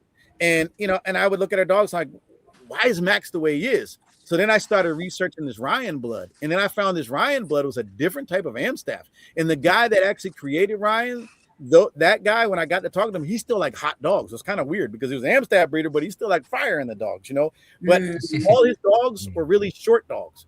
And I found a dog one time that was owned by, I forget who, but it was a little blue female, and she was also Ryan. I was like, this is blood I really like.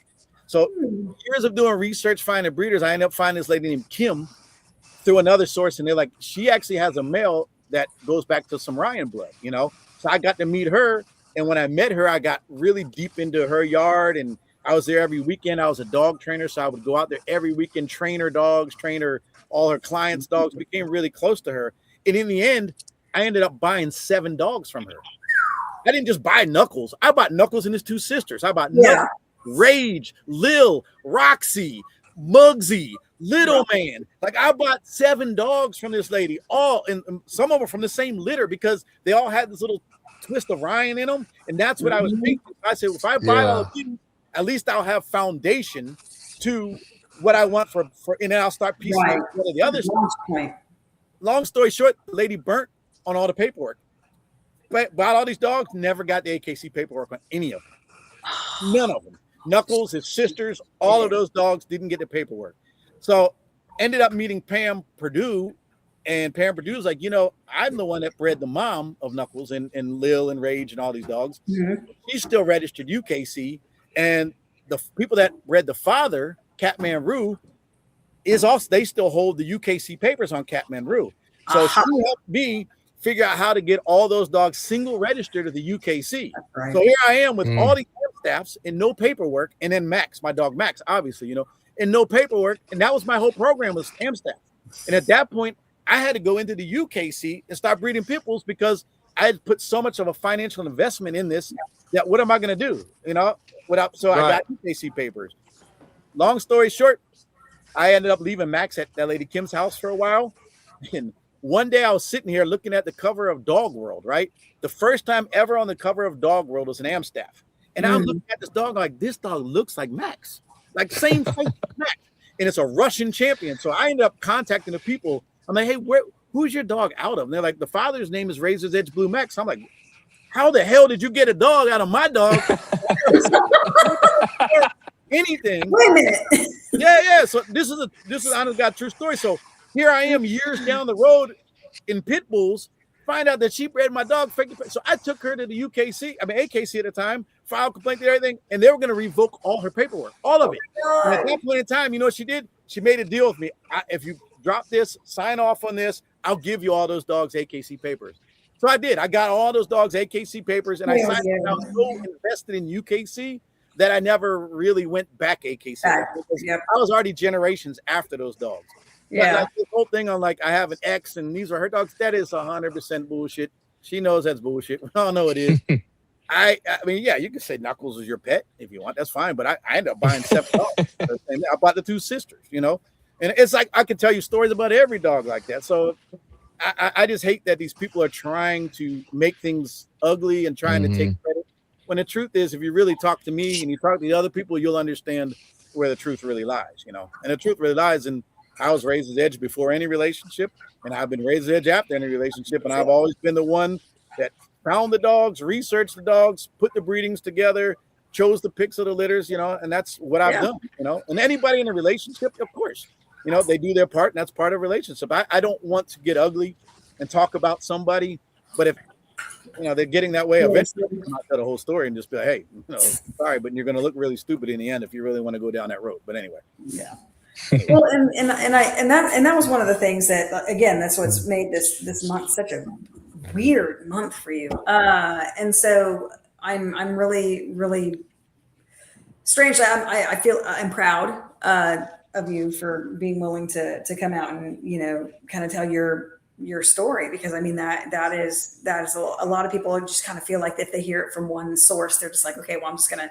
take that as gospel, or sounds legit, but they don't really hear it from the actual source. Yeah, you have to talk. I mean, once you really get into all the things, if you really talk to the actual people, you'll find out the real. I mean, it's pretty obvious when you start talking to people who done what. I mean, I can even dogs like Sadie. Like, I mean, that was a dog I purchased for an ex-girlfriend, but I purchased it also because I wanted to use it in a breeding program. Because when I found Sadie, you know, I what was really cool about that dog is that dog has a pedigree that the top half of the pedigree all goes back to dogs like Ario Speedwagon and these dogs. The top half of the pedigree is all Amstaff. The bottom half of the pedigree is all UKC American Pit Bull Terriers. She was a pit bull, but the top half ties into the bottom half. So within her pedigree, you can see the history of how the Amstaff came from the American Pit Bull Terrier. And I thought that was a really cool thing in the pedigree. He wasn't exactly the dog I wanted, but I wanted, you know, I wanted my ex didn't have a pit ever, you know, ever. She didn't have pits. She didn't have anything. And at the time I was like, well, I need to get you one too, but I'm buying it for breeding, but it's your pet. and I love it and give it scritches and all that good stuff. Yeah. When she comes in here, she's mine, but until that's she's really how things went here. You know, like if it coming in is mine, I pick it out, I do all that. You can show, you know, and we had a good partnership. Something people, the handler and the breeder. I mean, that's, you know, it works out well. Yeah, You know? absolutely. But there's no hard feelings. I'm not trying to bash anybody, but let's stop putting out false information. I mean, that's just crazy to me. Really crazy. Come out Now, Candy's asking if you have any, because obviously, you know, we've talked about how, you know, the ABKC and having to kind of put your, you know, pretty much all your time or a good decent amount of your time into that and keeping it and perpetuating it and whatnot. But do you ever feel like you're going to get back into breeding? And like, is there anything coming up that you're kind of thinking of, or? So breeding's I like creation and with everything. Like I'm the guy that'll create a fish tank and I'll make a beautiful reef setup or a beautiful this. Yeah. And when it's all finally set up, I break it down because I got to do something else again. You know, something's not right mentally with me. I'm the same way with landscaping. I love creating landscapes, and that's why I live on a lot of land, because I'd go crazy if I couldn't keep creating things. It's the same with dogs. I just have this weird thing in my brain that I have to create, you know, and dogs are always my passion. Like one day I'll tell the whole story of Razor's Edge because it stems back into the 70s, you know, 80. I don't know, we need to have 70s. You on for it, man. But definitely. But it's just like I just have this thing for creation, so I can never stop making dogs. What I do now, though, sometimes is if I see a dog and I really like the dog, I have to figure it out how that dog was made, figure out what I could do to actually recreate that dog, and then I'm satisfied a lot of times without ever having to do it. And you have to reverse engineer it to re-engineer it. I just like to reverse engineer things a lot, you know. And to be honest with you, I don't know. This new generation of breeding dogs it's beyond me. I can't get anything to take. It costs me a fortune, and then nothing works. I like the old days when the dogs bred naturally, or you help them breed. You know, that stuff I understand. Yeah. The new generation with all this, I don't know, in vitros and all the other things, and it doesn't work well for me for some reason. I don't have the luck. I've literally wasted probably $20,000 to $30,000 in the past 2 to 3 years on breed. You've seen me advertise breedings, but you never see me go any further with it because they don't know them. And it's not even a problem. Like I use studs that are proven. I use dams that are proven. they got good fertility. Everything looks great on paper, and then it's like it comes down to it. And like poor John Gueco, you know, the one with Master Poe. yeah, Master Poe got puppies everywhere, and I can't get one. And he's been a great guy though, because he's allowed me to switch to other females. You know, he's gone above and beyond. In all honesty, great business with the guy, above and beyond. I don't know what's wrong with my luck. I can't. But yes, I love Master Poe, man. That's a beautiful dog. He's not a show dog, but he is an impressive dog. You know, he's an impressive dog. And people also got to realize not all dogs are show dogs, and a lot of brood dogs are not the show dogs, and a lot of times the brood dogs end up. That's the problem in our world is the brood dogs sometimes are more valued and more wanted than the show dogs. But people keep trying to make a brood dog a show dog, and it's just not the way, you know. Right. And I remember we actually had Lindsay Butler on here, not the last week, but the week prior. And man, it was one of those things where I said something that I recently also saw somebody just the other day post up saying, you don't see breeding tools in other breeds. And I was like, because Lindsay set me straight. She was like, oh, they exist. You just don't see them in a show ring because people aren't bringing them out because it's frowned upon in other breeds. It's like you do not bring breeding tools into the show ring. If they're off standard, that's where they stay. They stay in the darkness to create better dogs. They create the dogs that you can bring into every breeder, true breeder that has like a line, not just somebody putting a couple of dogs together, but true breeders have brood dogs in their yard. Everyone. I mean, when you would come to my yard, I would have more brood dogs than show quality dogs. And a lot of times too, I would sell the show quality dogs because that is a promotion. And you know, the brood quality dogs make the show quality dogs. I have to say though, Lindsay Butler is one of the few that I really feel has a true program. Molly Fuchs, true program. You know, the Ferreros, true programs. You know, these are some breeders that really have true programs, and I have a lot of respect for those breeders, especially Lindsay. Lindsay's kept it real the whole time, and she's done a good thing. So I really do have a lot of respect for her, for Molly, for the Ferreros. You know, those are some really good breeders. You know, we have other breeders that have created bloodlines, you know, in our breed, muscle tone, some of the stuff coming off of Khan and those guys, you know, I think those are more the Robert Lee. I think he's created a bloodline at this point in time, you know, so you have some of these guys that have really created bloodlines, and then you have some of the others that have just really solid programs. And I think those are a few that Black Label used to really work hard for blood. So there's a lot of that out there. Sad that we're not all in the same boat anymore, but you know what I mean? You know, but there's a lot of good bloodlines out there, a lot of good breeders out there. So we're not just trash breeders everywhere. We have some really good breeders with really good programs in the American Bully. Agree. No, absolutely. It's and I mean, and the beauty of it is, and we say this all the time. It's just like whenever anybody is like, well, how am I going to, you know, get started? How am I going to, you know, figure out what dogs to get? And like, go to these shows, meet these breeders, see these dogs, put hands on these dogs, and, you know, figure it all out. I mean, because I cannot tell you how many people we've had on the show that will openly and bless them for this, being brave to admit it, but they say that they will have started with types of dogs. They will go to a show and either they'll be trying to show and have little success and then have a judge tell them, you might want to start over. Or they will see the dogs that they're showing against and be like, shit. Guess I can do. But that's also something we as a community, we need to push to get the dogs back out there. Like we got to get away from this sitting at home and thinking like I can just sell anything. That COVID time is done and gone, and it screwed up so many things in our breed. We need to not like settle for breeders like that anymore. You know, like we need to get back to where we can put hands on dogs and we can see dogs in person. If we're going to buy a dog and you're going to invest your money in it and invest in a program, you need to see that dog in person. Exactly. You know? Start a program off a dog you've never seen. Yeah. Crazy that somebody would buy a dog they've never seen and don't know anything about what's going on but what they've seen online, especially nowadays with all the AI and all the crap. It's like that's just something that I can't wrap my mind around, you know.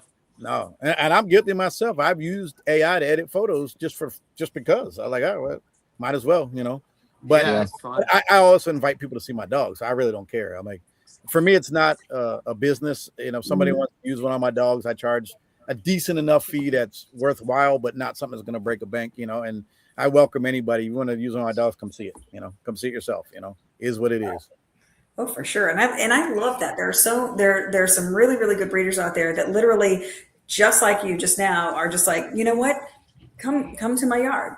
I have absolutely nothing to hide. Come and see these dogs. If you're interested, you have questions, you want to see where these dogs came from, what their temperament's like. They're like, come to my yard.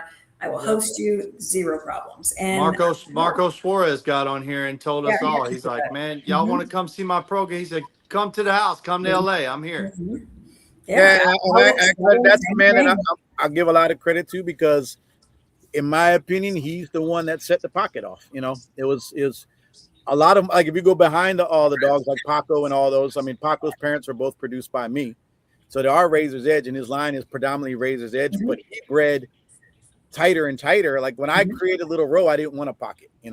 I was trying to recreate Cairo, and I ended up getting Little Row. And that's when I realized that if you put this part of my line too tight, they get smaller, and that's where Little Row came from.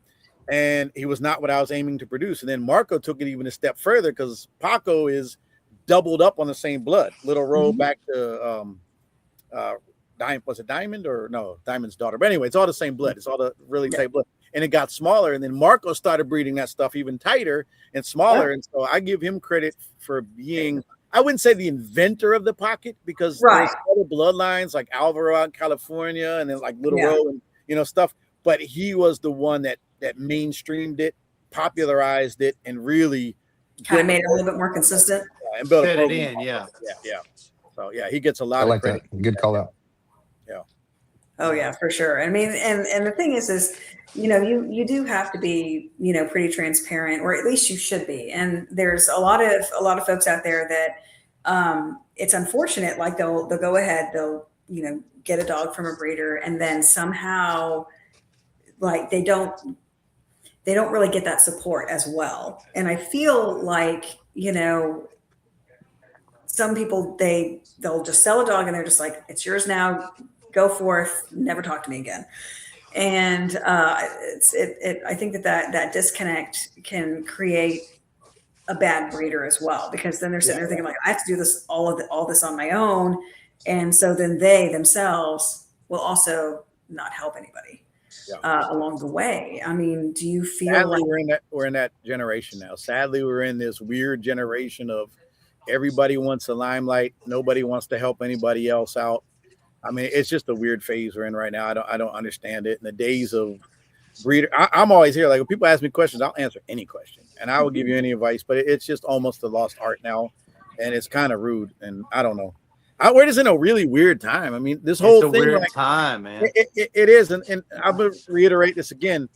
Taking a young breed and separating it in so many different directions, and breed clubs that don't even tie into the ABKC doesn't make sense. You're going to destroy something too soon.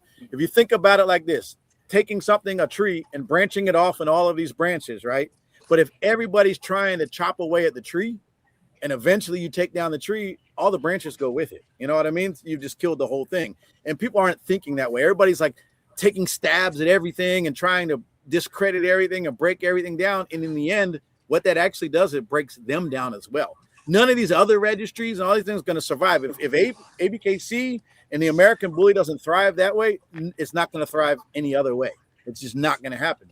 If you take down a tree, you take out all the branches, you take out the roots, you do it all. You know what I mean? So it's like, we got to be really careful in this world. We're not that big. We're global, but we're not that big, and we're not that old. We're way too young to start sending this in all these different directions. And it's just stupid to constantly try to chop down the foundation of what you actually have. It's just dumb. Now, and I do have a question for you. This is just for my own personal, because I'm weird like that. So I have grown up and since the beginning, I've been, a big fan of, dog shows and exhibition.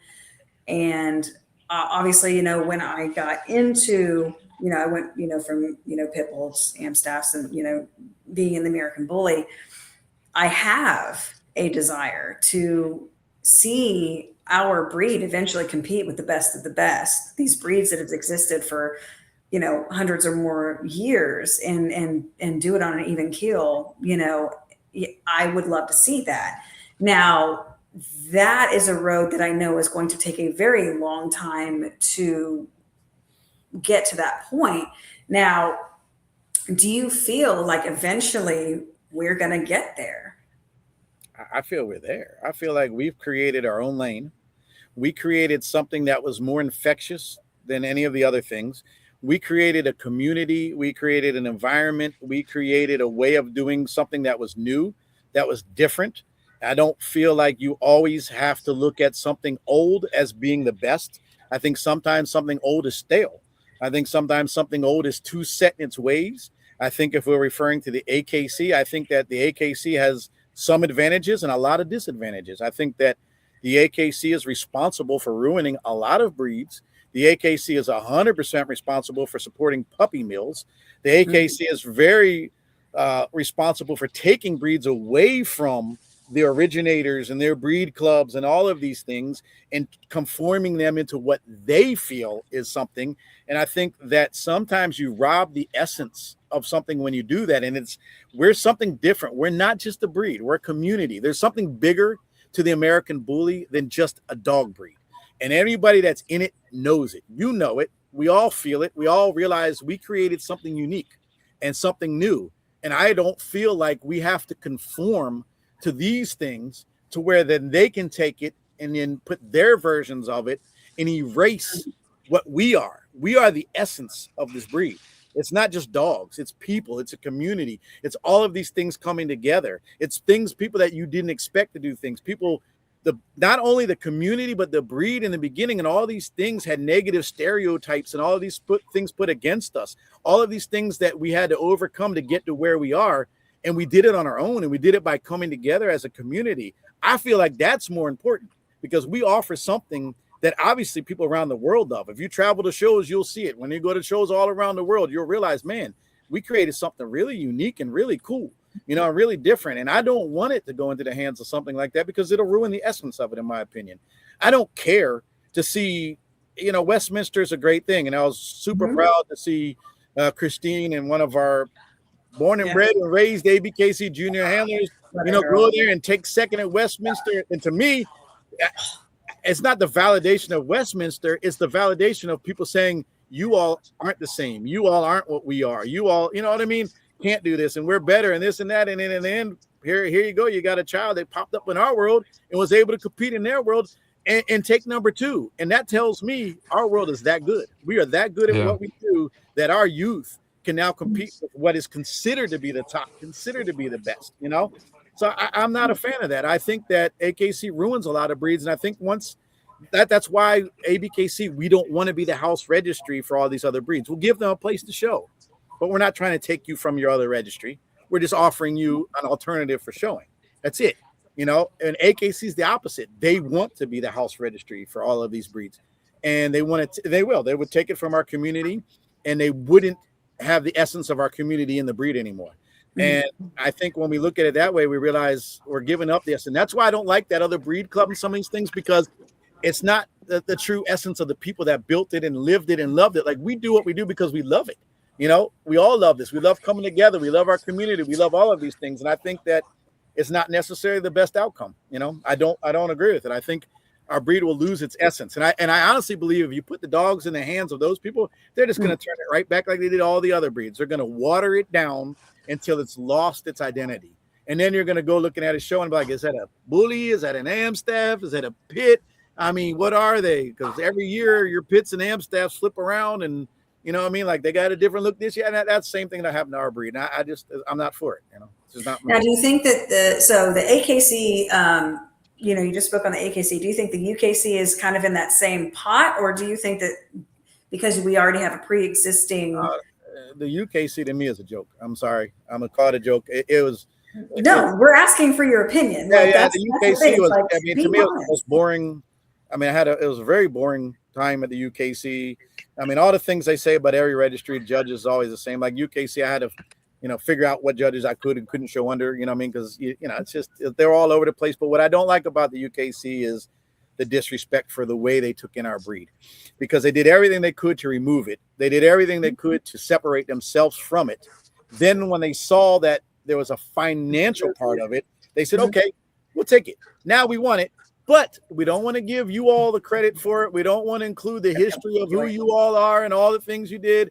And on top of that, we're going to charge, when they started out charging $15 more to register American Bullies than any of the other breeds, and if people didn't see that as a disrespect, I don't understand. Then the second thing they did was, we'll let you just do handwritten pedigree. So they would accept anything. They didn't care about the pedigree. Anybody could handwrite it. And then that was another disrespect. And then they came out now they have 3 different pedigrees for our dogs. They got, I forget what one's an American Bully, but now they have the Bloodlines pedigree. A bloodline for our breed means you don't have to have any documentation behind your breed. So it's like I could steal your dog and then tomorrow put the same parents as your dog and then register it with them. And so it's like there's so many disrespectful things. And if people are new to it, they don't see that. They're just buying into this, little hype of what's going on. Right. Like a few years, and you realize they didn't want us. They didn't want these dogs. They want our money. And they showed it over and over and over again that it's the money that they're into, not the dogs, not the people.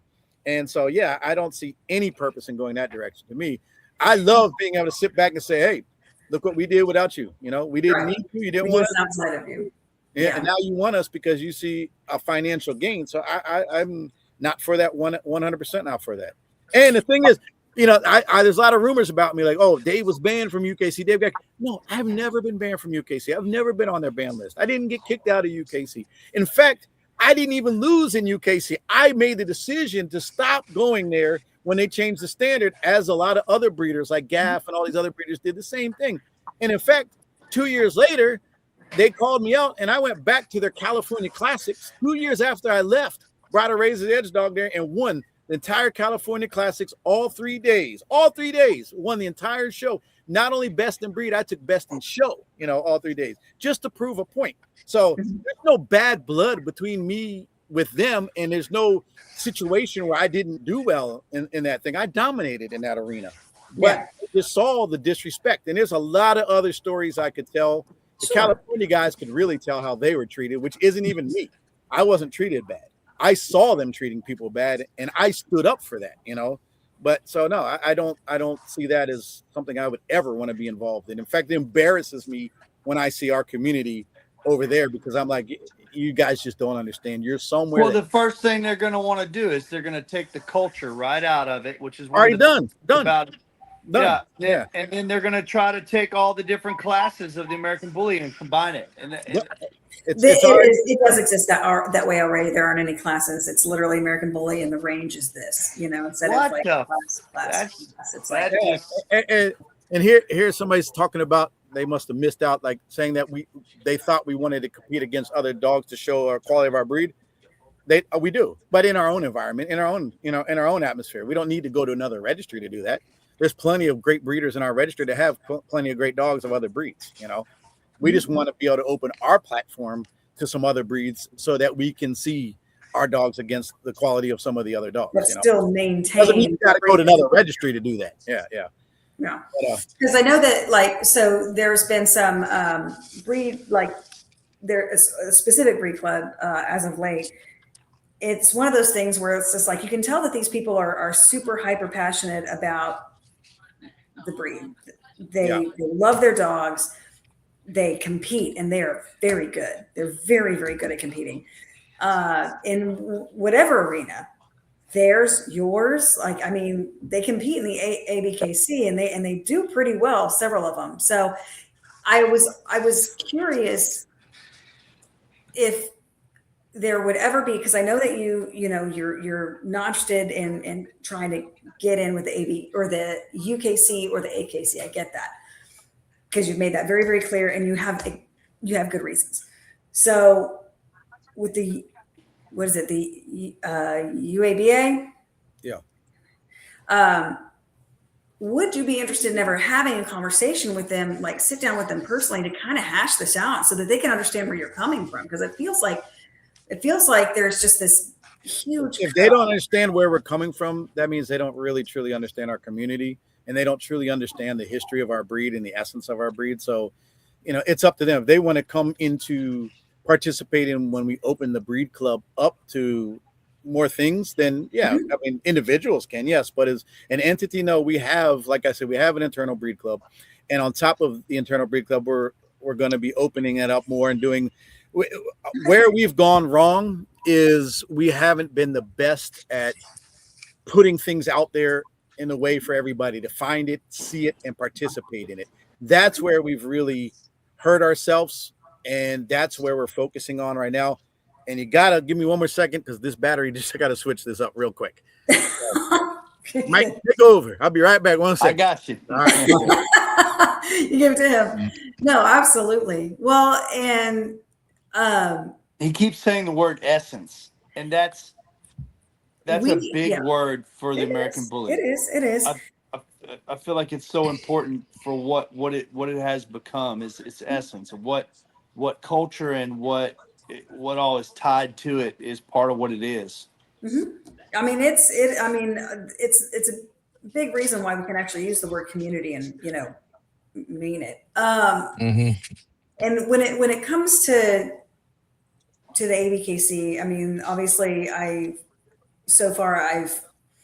when he talks about things that they've done right, but he also is willing to admit that there's things that they need to work on and things that they're wanting to push forward. And I'm looking forward to when he comes back, because I do want to ask him about this, the breed club aspect of the registry.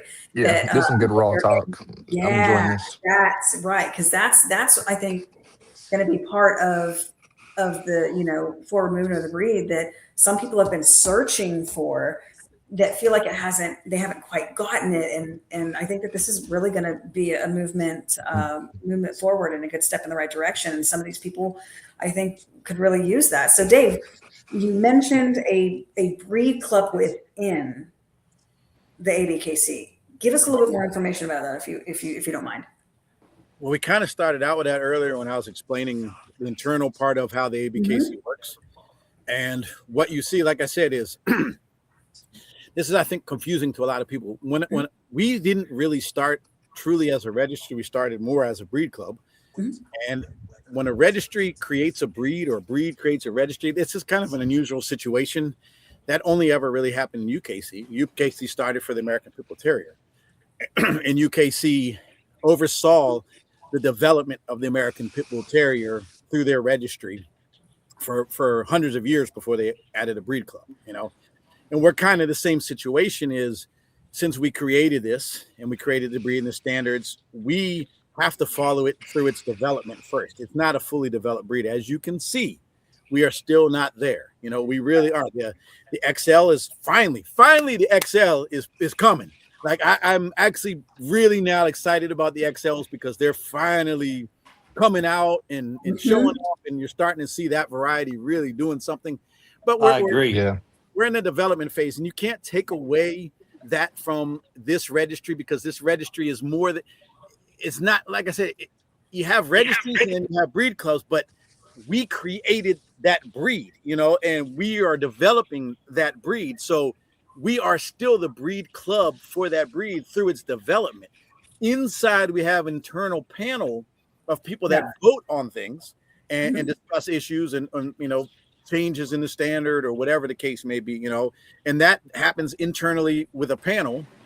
And then sometimes that panel opens up the discussions and voting to the public, which you saw when we opened up a few times when we opened it up to the public and did voting. And as a breed develops on and moves on, eventually then you start to expand and you do more with the public and other breeders, but it takes a period of time, and right now we still have an internal breed club, but Alex Ferrero and Devin Ferrero are being brought in now to head up the breed club. Alex and Carlos Caicedo had been working on something for a while that they never quite finished. So now we're restructuring that so that it can be more transparent and involve a lot more voting from the public and breeders and things like that. So you'll see that expansion very soon. But prior to that, it's been an internal panel that has pretty much voted on every aspect of the breed. We've always had an internal panel.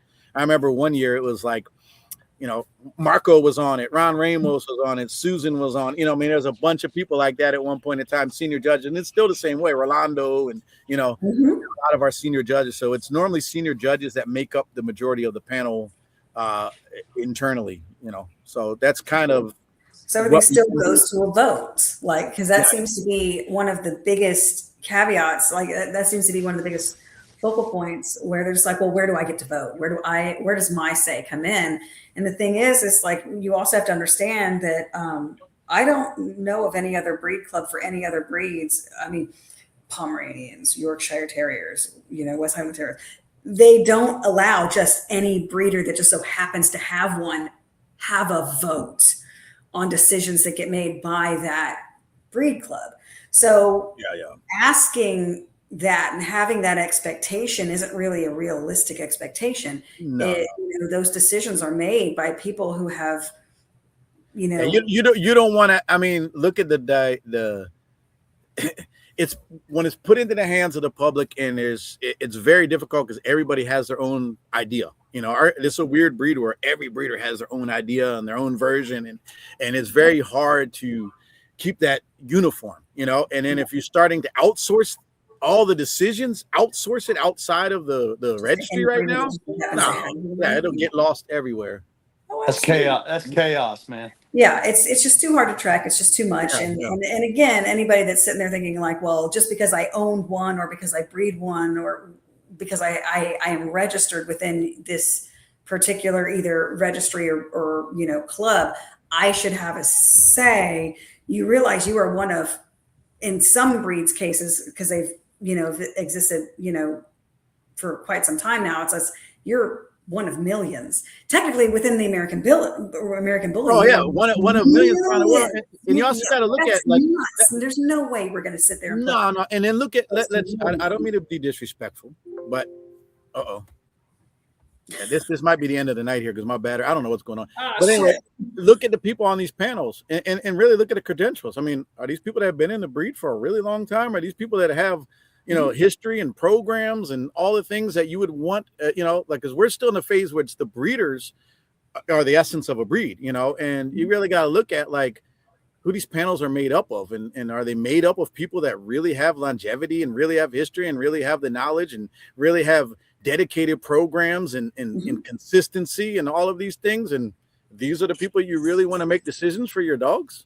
I mean, sorry, but I don't think so. I think that should be in the hands of the people who've been here for a long time, that really understand the essence of the breed and really have programs and really have something that you can look at and say, okay, they have consistency and they know what I agree with that 100%. 100. And I see that people are going to take offense to that, but I'm sorry, look in the mirror. Really ask yourself, how long have you been here? What is your program? What have you done?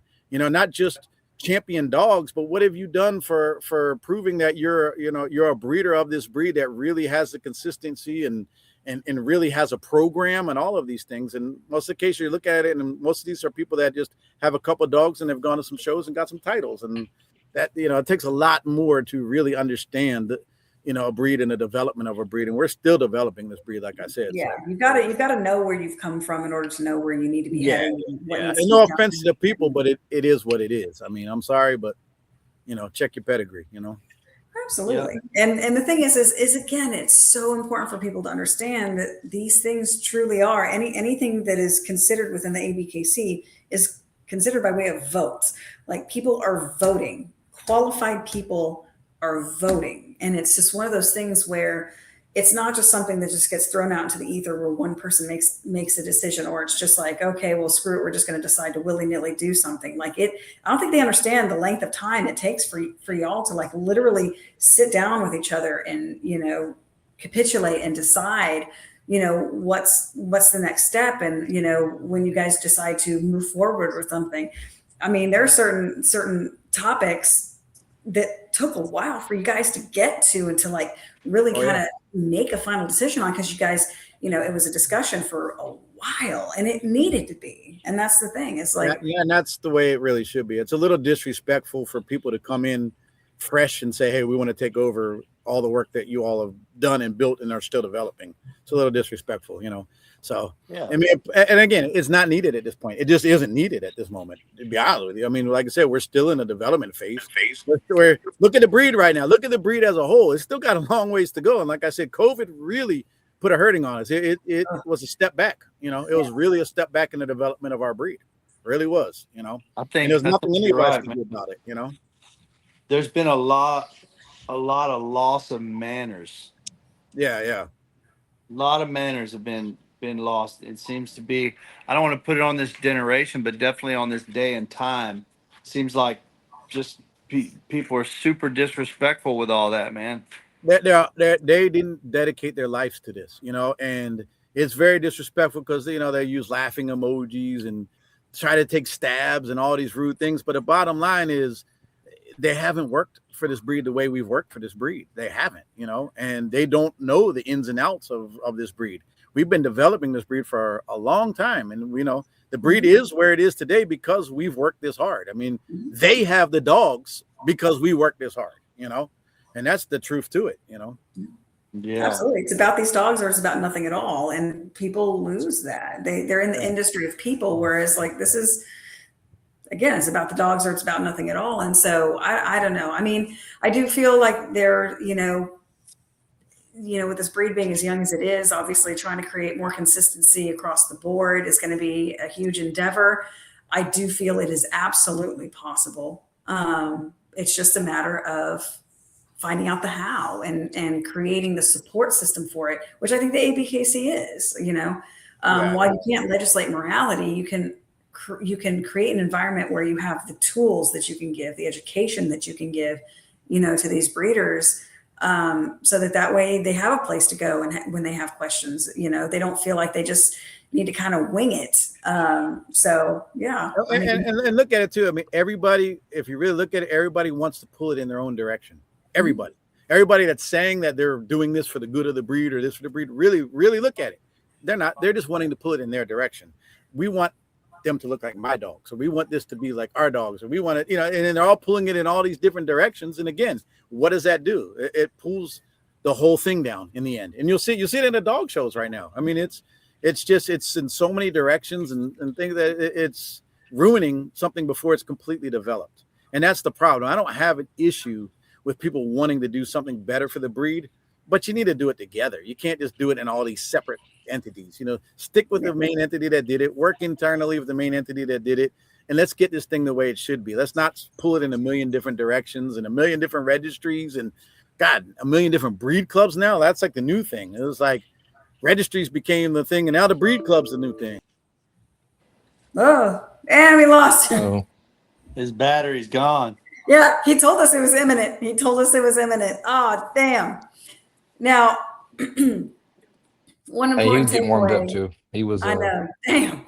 And that's the thing. I mean, in all some reality, raw talk. It went out with exactly, the point he was trying to make. Man, I can't hear you. Huh? Michael, you're frozen. Oh, I think he is. There he is. Yeah, his battery's dead. Yeah. So I was waiting for him to finish the sentence, and I was going to say, "Hey, before your battery dies, is there anything you want to say?" He was absolutely saying it. Now, I do feel like it was, first and foremost, he said that if there was anybody who wanted to talk about it, they could. And here he is. Oh my God, we thought we lost you. Your phone died, and there it went again. No, did it go again? No, he's still there. I think he went back to the cell phone. Possibly. Because stream. Oh. There he is. All right, y'all got me now? Yeah, we got you. There we go.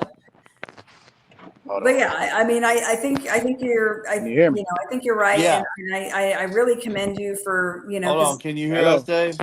Can you hear us, Dave? Try going out and back in. Uh-oh. You got to go out and go back in. I don't know what's going on. I don't know what's going on either. Tell him to go out and back in, man. And hop back in. You see what it does.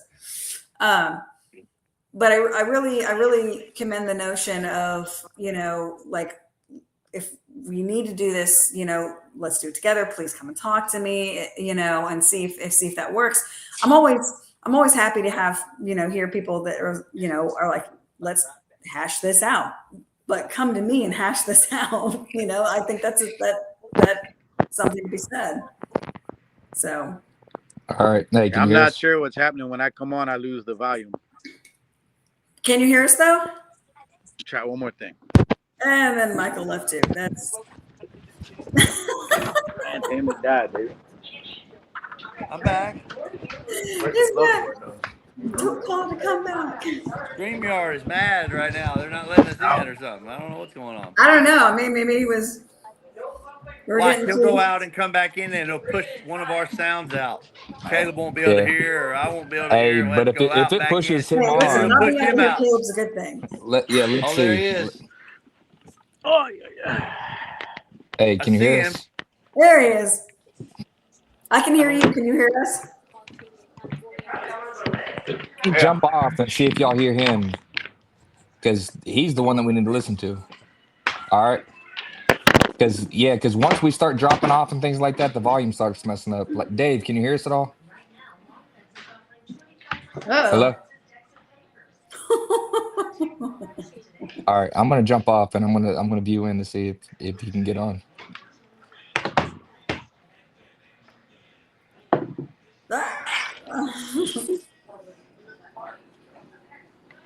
Oh, it doesn't even start up. Who knows? Well, see, I can hear you, Dave. Like I can hear you. I cannot see you, but I can hear you. I can't see him or hear him. Can you hear me, Amanda? I can hear you just fine. Like, You can hear Dave right now? I can hear Dave. Like I can hear him rustling around in the background, talking about how confused he is and it's not working.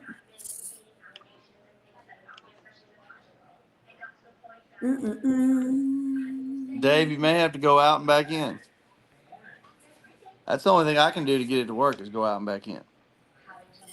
Yeah, I mean you've had to do that. Oh. Uh-oh. There he is. All right, I'm back. Hey, and I can hear you. Yeah, let me. I can hear all kinds of things right now. That's very.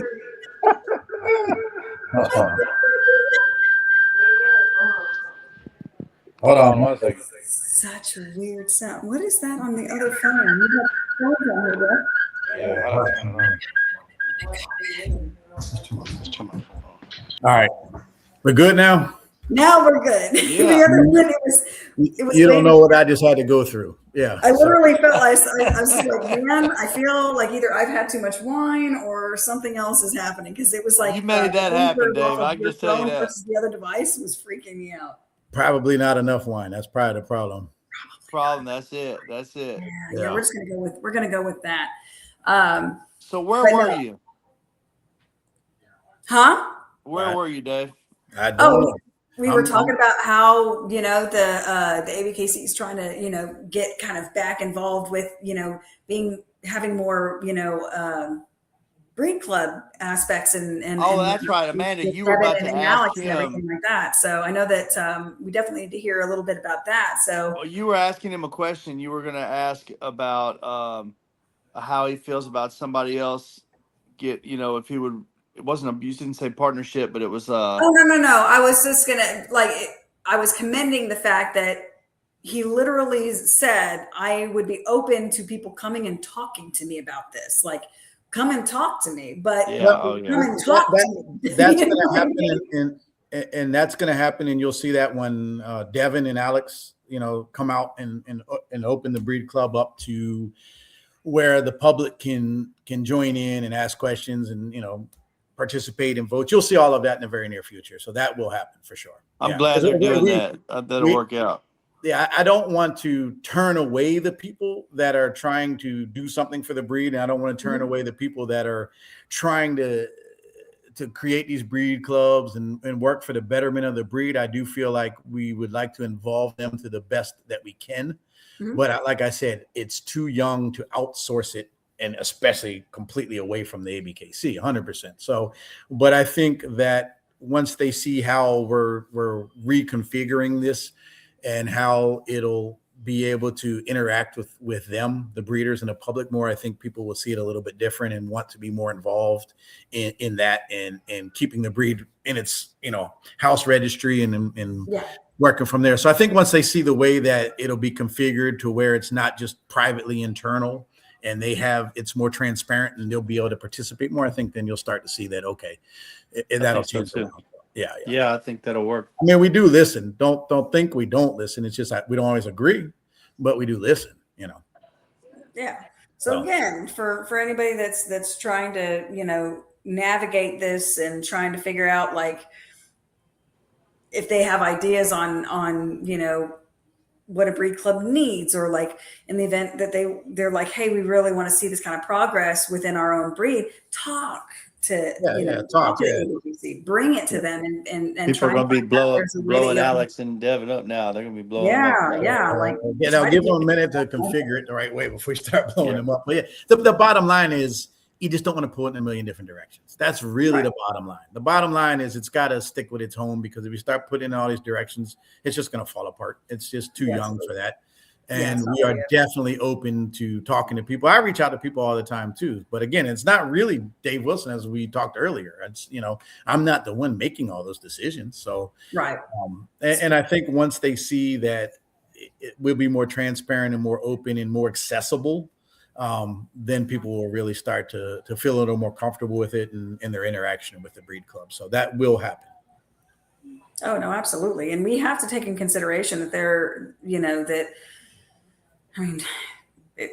are breeds that, are out there that are hundreds, if not in a couple cases, thousands of years old. So it's just one of those things where it's like, we got to kind of be willing to accept the fact that we need to take our time with this, and we need to really create a consistency. And if that takes slowing down our roll, okay.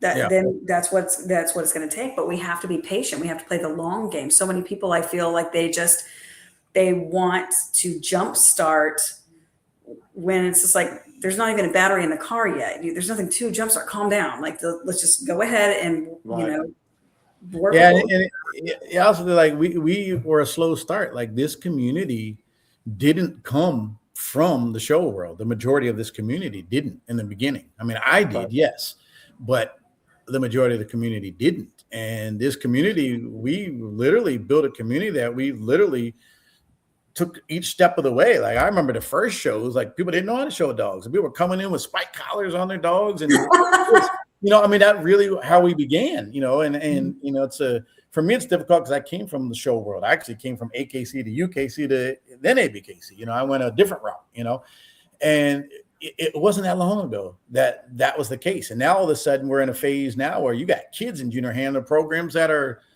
amazing handlers, so we've come a long way in a short period of time. We really have, but we're not there yet. We're still growing. We're still young. And it's like, again, if you keep putting it in all these directions, you'll see. And they're seeing it now. I mean, I think everybody's really starting to realize, too many directions is not good. It's actually hurting everything, and that's all I'm trying to say. I mean, this isn't, I wish people could really get to know me and understand, like, I don't care about financials things. I don't care about the business side of this. I mean, really, I dedicated my time to the community and the breed to try to get it to be a legitimate, popular breed, which it did. And it did work. But, I want to see the longevity of the breed. I'm not just looking for today. I want to see 100 years from now. I won't see it 100 years. I think we got a good question here, Dave, and they're wanting it answered. So I think it's really an easy answer, but it's off my screen, Amanda. It was by DCB Ray Wilson. He was talking about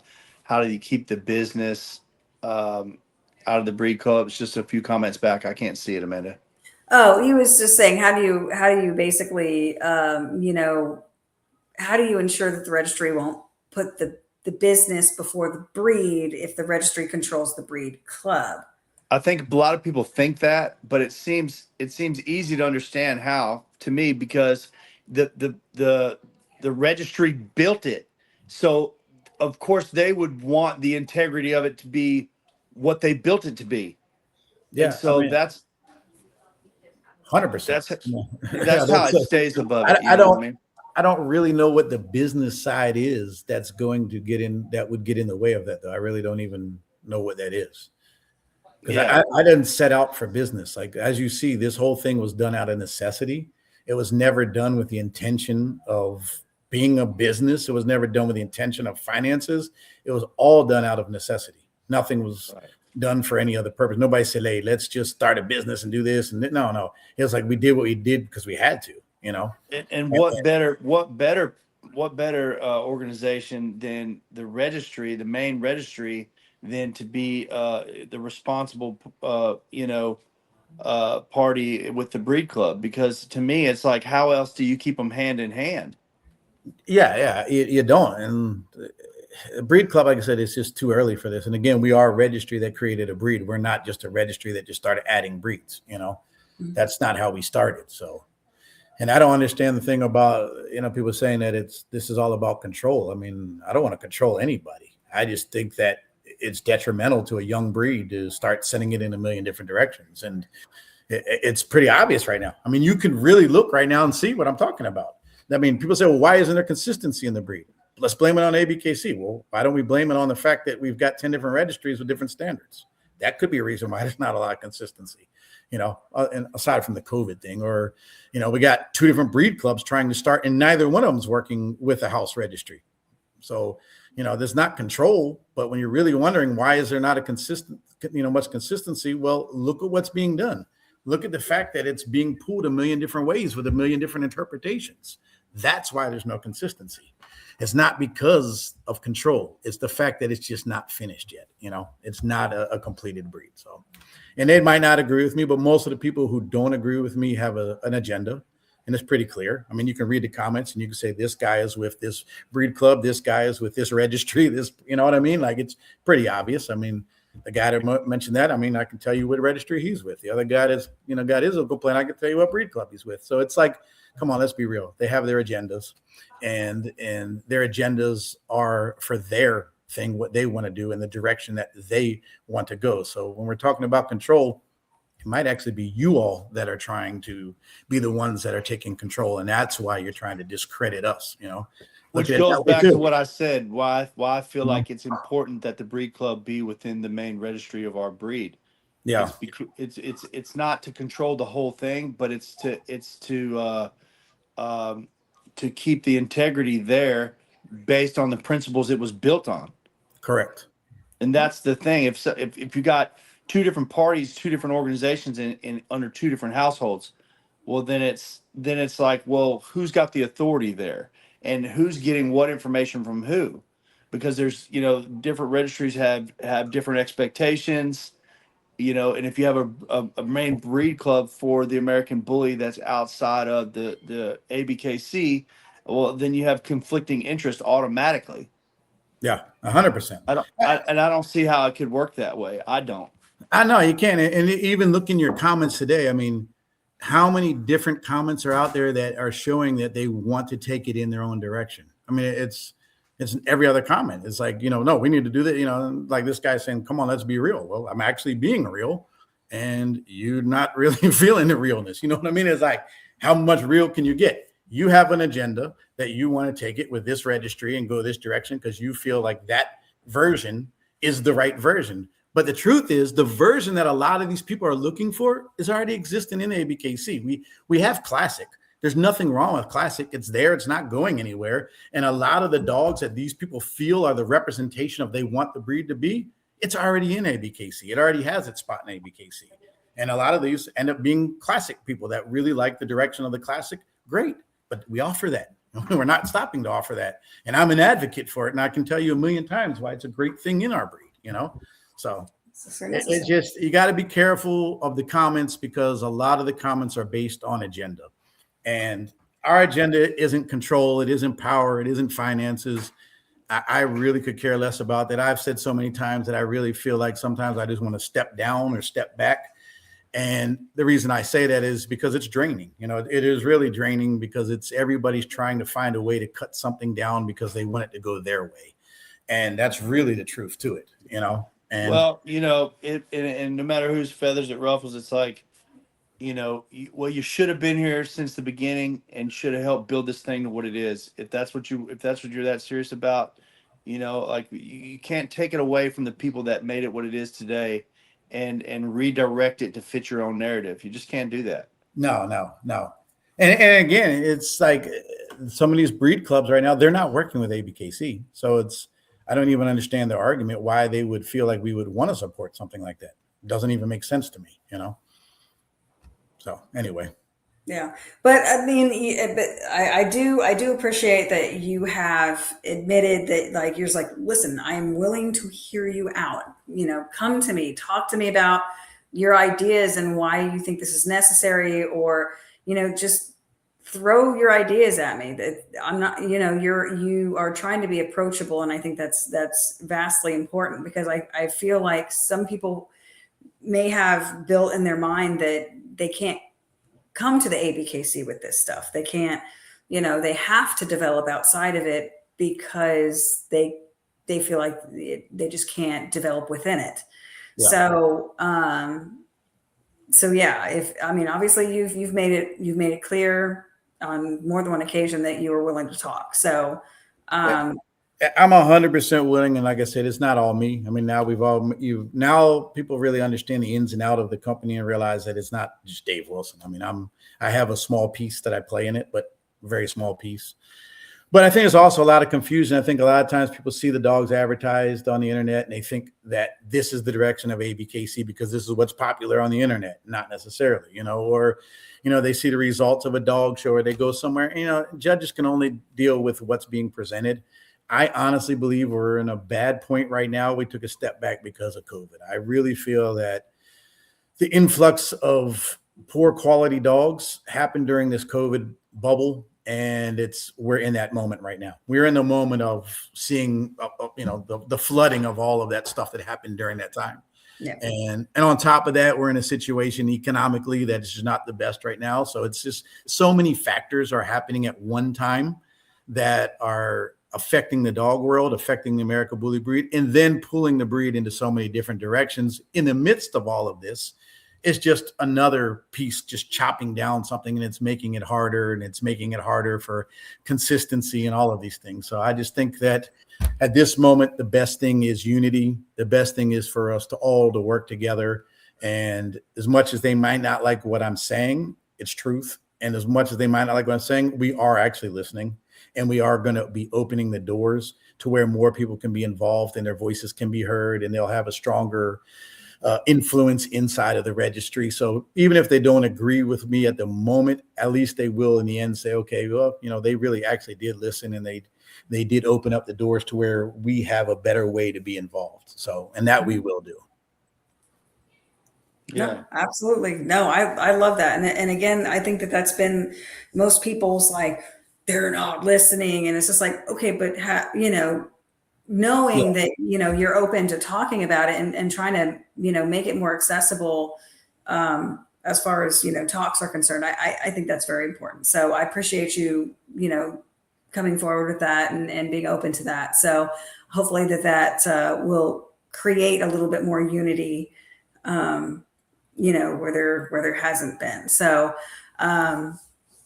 Dave, I'm really happy that you came on tonight to talk about all this. And I know that there's so much more that I know that we're going to be really, really happy to have you back for, especially when it comes to, I really do want to talk a little bit more about your program from back in the day, because nostalgia is always a beautiful thing. But also, I'd love for you to get on here and break down Razor's Edge all the way one day. Exactly. I would absolutely love that, because that's where I actually have my personal passion. My personal passion was. I heard your passion tonight talking about your dogs, man. So that I definitely want to. There's a whole story that precedes all of these things. So it's like, I'm a dog lover, and I have when you get into the passionate side, it's a whole different side of me. So yeah.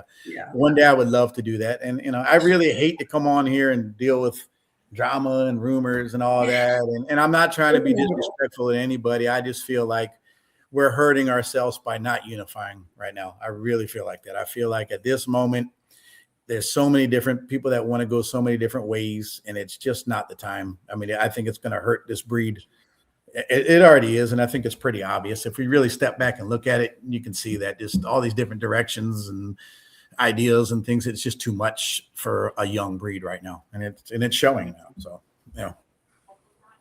I can't wait to have you on again. So we'll have to start planning that sometime soon, so that way, one, we can talk about your program and your history, but also, next time you want to make any kind of announcements about, anything that's new at nationals, things like that. So we definitely want to give you that platform for that.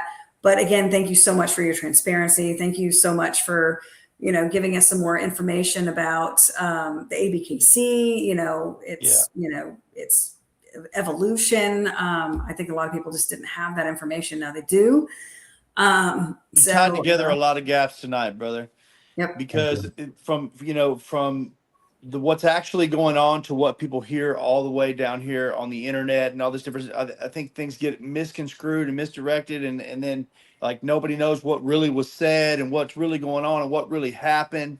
And you straightened out a lot of that history tonight and spoke to the community about what's going on right now and what y'all are trying to do. And I think it's a good thing. I love the premium pedigree.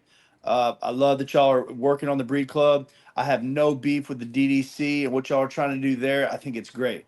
Yeah. Good deal. Thank you all. And thank you all for the time. And as always, thank you for the platform. So much respect for that. All right. Much Have a good respect, night. brother. Sorry about the battery issues, but next time. Oh, yeah. No, we're no good. problem, man. Until the next time, brother. All right. You have a good night. Yep. Later. Bye.